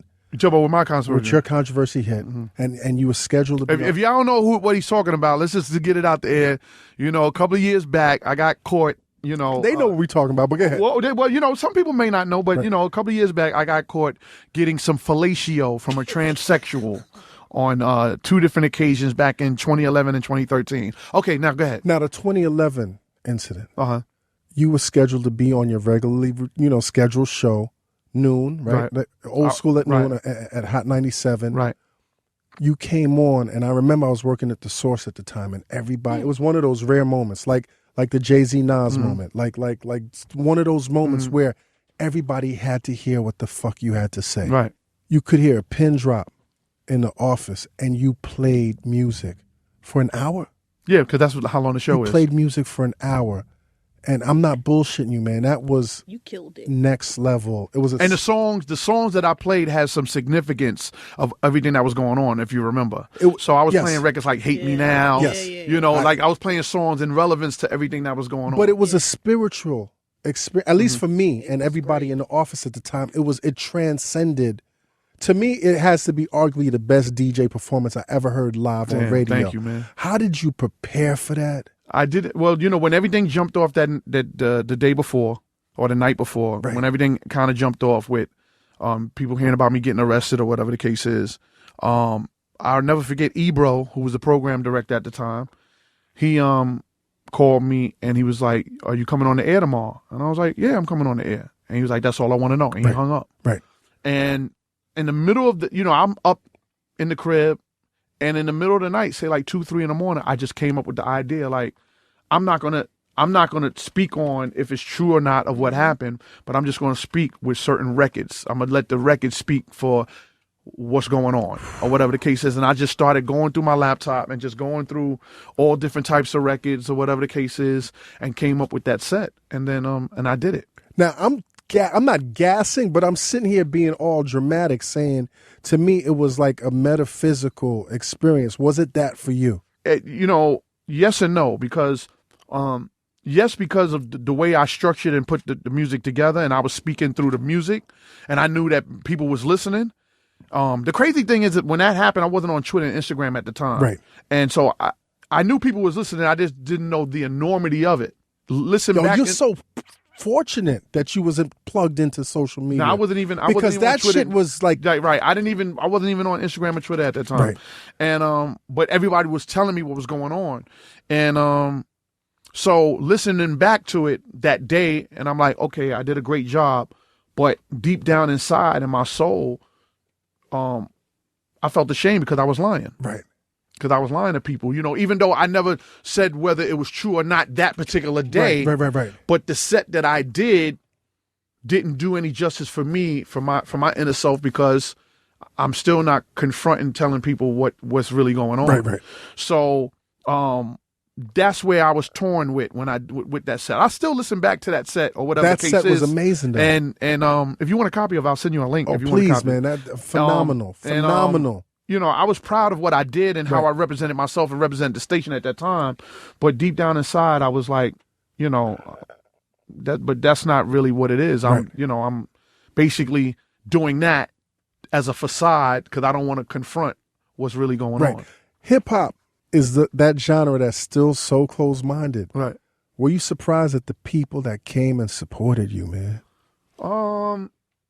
Cause at the end of the day, for most of us, at least most of us that have a fucking brain, it didn't fucking matter what you did because of your contributions to it didn't matter. That was your personal life. I tell some of my fellow DJs that I know, if I was a whack DJ, if I was a whack DJ, I would have been finished. Right. I'd have been done. Right. I don't care what anybody tries to tell me. If I wasn't quote unquote Mr. C the finisher and talented on the set and I didn't put my work into this game, I would have been done, finished. The only thing that saved me is my body of work. And that's the way I looked at it. And your talent. And that's what I'm saying, my body of work, my talent. Your body and what of work I continue and your continuous and what talent. I continue to do. Once that started to sink in, then I started walking a little bit more taller. Right. And walking a little bit more prouder in a sense of, you know what, motherfuckers going to say what they're going to say. As long as they don't put their hands on me or put their hands on my family, I'm going to keep on doing what I'm doing. Of course. And then the video came out in 2013. Yo, did you think it was a rap, man? I thought when the video came out, I was just like, what the fuck? I didn't get arrested, but a video come out, and I'm just in the age, like the advent of the age of video. A video, and I'm just like, you know, I'm done. Right. Like, I'm done, you know, and that. You're numb, you can't think, and you have to continue moving. And it, you know, I tell people, you know, when I first went through it in 2011, I was a dead man walking. Right. Because I felt like I was dead in a casket at my own funeral, watching people see who comes to the funeral, who doesn't show up. Out of body. Right. And who's coming to the pew, who's talking about me in the back of the pew, who's coming to say what's up to me while I'm in my casket and still shitting on me in the back of the pew, who's coming to show real. That's how I felt in 2011 when the shit happened, when I got arrested. When the shit happened in 2013 with the video, it was just like, you fucking idiot. Right. It was just like, you idiot. And it's like, you know, if it wasn't for Ebro and Funk Flex at the time that really kind of put me in that path to be like, my nigga, if you don't come forward now, this whole shit is going to crumble. Right. Meaning my brand, everything. Right. If it wasn't for them two, I don't even really know if I would have been able to move forward. Going back to that interview the second time with Ebro, that is some of the best radio. It's also some of the most painful radio. Right. Do you think you should have did that, man? Looking back, I wouldn't have. There's no way I could have done that interview when I admitted everything in 2013, which was what was that? The day after I quit, and then it was the next morning, that I came back to do the interview with Ebro. I couldn't have did it without Ebro and Flex. So that was therapeutic. Yeah, it was just and so many people has come to me in the past and said, you know, Ebro only wanted to do that interview because he wanted to get his weight up with the morning show and all of that. So fucking what if he did it because of that? Right. It helps. I mean, this is what any interviewer, if any controversy is going down, you know, like we just had some shit going on a week or so ago with Wiz Khalifa and Kanye. Yes. What person that does radio or any form of social media is not going to want to interview Wiz and you lose Kanye? Credibility. This is what people that like yourself live for. You want to do that.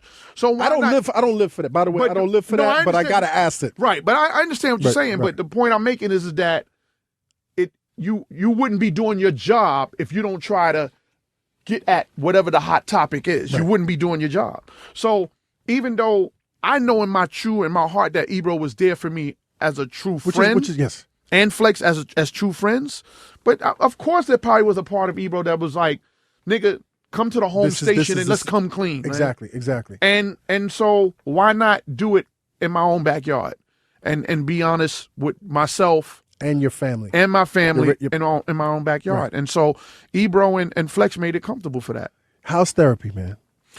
Well, I mean, you know, I'm actually going to go back to therapy because I've been off of therapy now for like 3 years. Right. How was it? It's crazy that you asked me that because I've been off therapy for 3 years, and I tell people I'm in remission for 3 years as far as that type of activity, Right. But lately I've been saying to myself, I need to go back to therapy just to talk about some things that's going on in my mind. Nothing in the sense of wanting to go back into that lifestyle or anything like that, but I just got some things that I just want to let out that only my therapist can probably understand. So I'm actually going to go back into therapy this week. The reason why I bring that up is That's because crazy that you asked me that. because I'm in therapy right now, and when I was asking you about your childhood, like the burning down the house and then seeing your mom or whatever else, isn't it amazing, man, that particularly us as black men, we go through life manning up, not realizing that the trauma that we go through as kids has an effect on us. Well, that's one of the things, when I was going through therapy back in 2013, that's one of the things that, my therapist was kind of explaining to me was that a lot of things is based on childhood and a lot of things trauma. That, It's trauma that, and even though you don't realize it, and even though when you went through it, it probably didn't traumatize you as much, but a part of it is probably from that. I would tend to disagree because I know what led me into the path that I was going through. It's that goddamn porn collection. Right, as far as the sexual activity that I was involved in, from 2007 up until 2013, right. I know what led to that. It had nothing to do with what I was going through. It basically had something to do with me elevating my sexual appetite, of course, from fucking with strippers to what's the next level shit, fucking with regular prostitutes, then fucking with transsexuals. Right. So that's as simply as I can cut it, as simply as I can make it. It's no better, no worse. And I would never ever condemn myself or anybody, any other male person that involved themselves in that type of activity. Right. The only thing that I'm ashamed of in the whole process is that I was doing it illegally. Right. You know what I mean? Or whatever the case is. If I choose to want to do that, that's my life. It's of course, what I want to do. Of course. But, doing it illegally and risking my life and risking, my family's, all of that is just, it puts me in a fucked up state and it puts my family in a fucked up state. And so coming out of this whole ordeal, last from 2013, that's the thing that I kind of learned the most is that whether I decide to want to do it or not, nigga, get a room. Exactly. Like, I'm just keeping it funky with you. Right.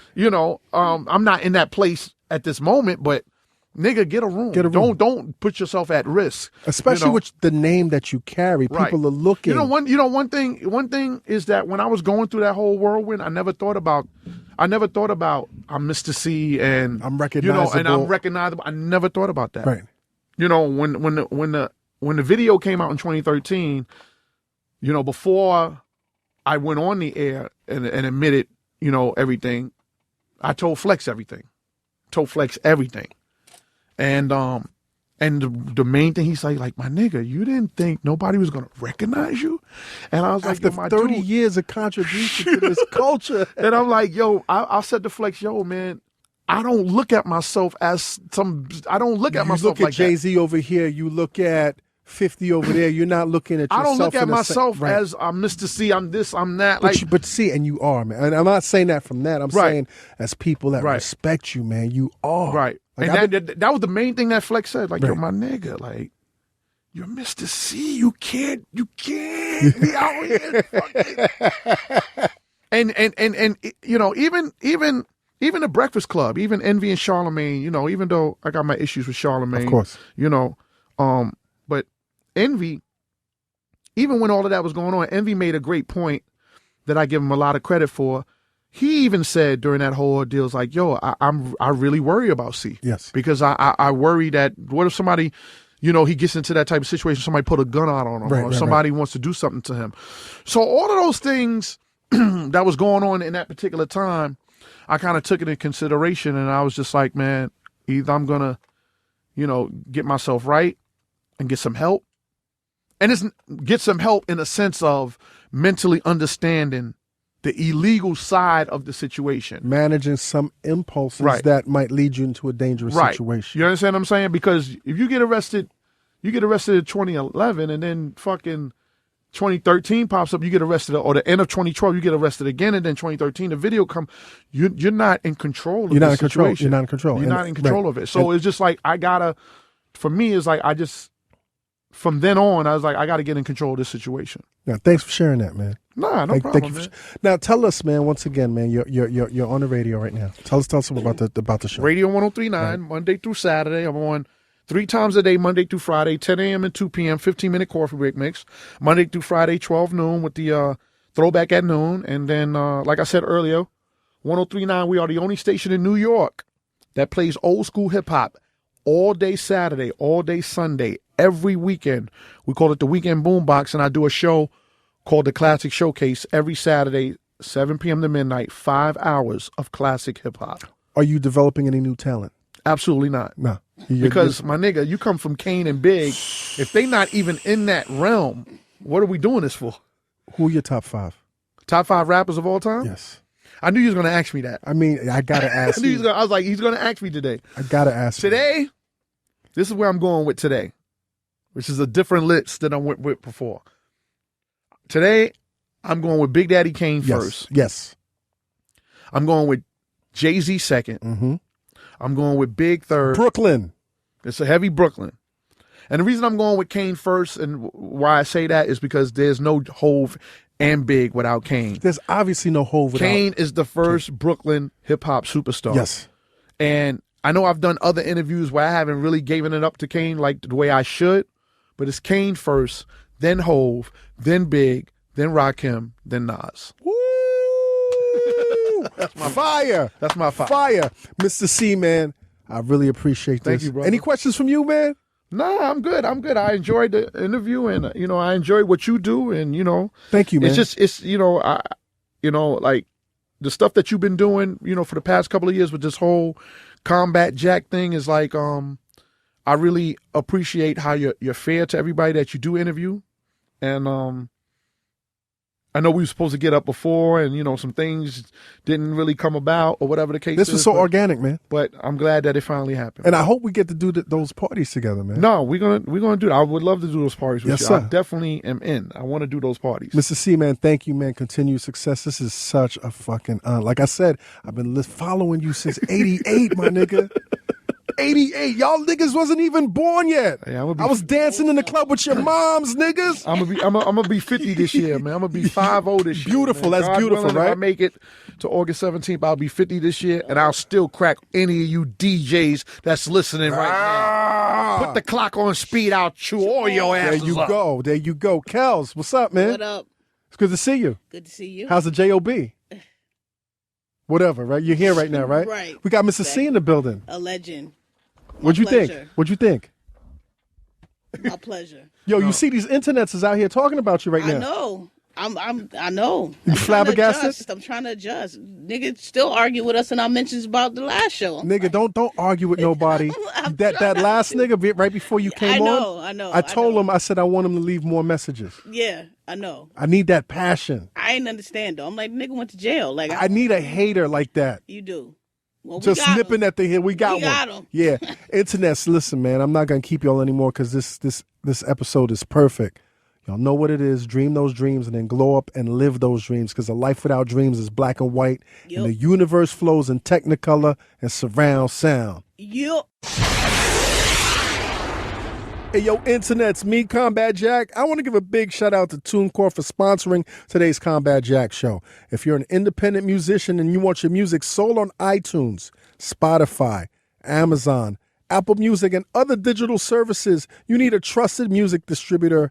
That is TuneCore. TuneCore will help you get your music distributed and sold worldwide. I know all you struggle MCs out there trying to get your music out there, all you struggle singers and R&B writers. Yo, get your music out there, man. Get out your fucking mom's basement. Go to combat.tunecore.com today to create a free account and save 20% on music distribution.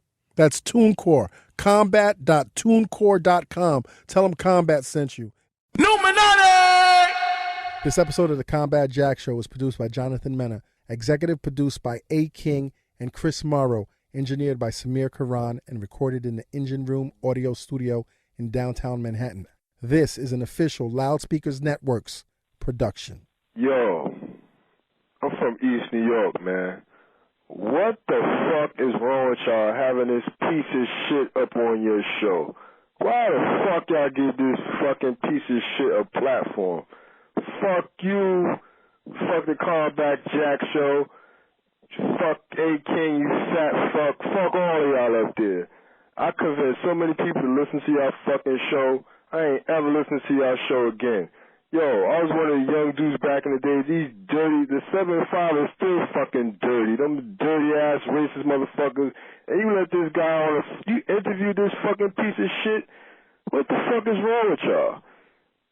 Come on, man. How you gonna have Peter shooting all these dudes up here and then you gonna interview this fucking dirty piece of dirty cop? A dirty cop is worse than a rat.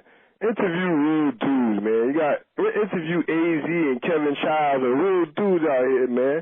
Interview the real dudes, man. Get in touch with Godfish and these dudes. You got Matula Shakur coming back home. Stop interviewing these fucking dirty cops, man. What's up with you and these fucking filthy ass cops? This is the second time you did this shit, man. Come on, man. With all the shit that's going on with the cops that especially in the 7-5 precinct, man. Especially, I caught a case with these dirty cops out here. They threw that shit out of court, man. You interviewing this motherfucker, and you about to invite him to have a show on a Loudspeakers Network? Yeah, you really are a lawyer, man. What the fuck is wrong with you, man? Come on, man. Get your shit together up there, man. Stop giving these fucking people a platform. They already got a platform. Fuck y'all, man. And fuck the 7-5 precinct too, fucking dirty ass cops. Fuck y'all.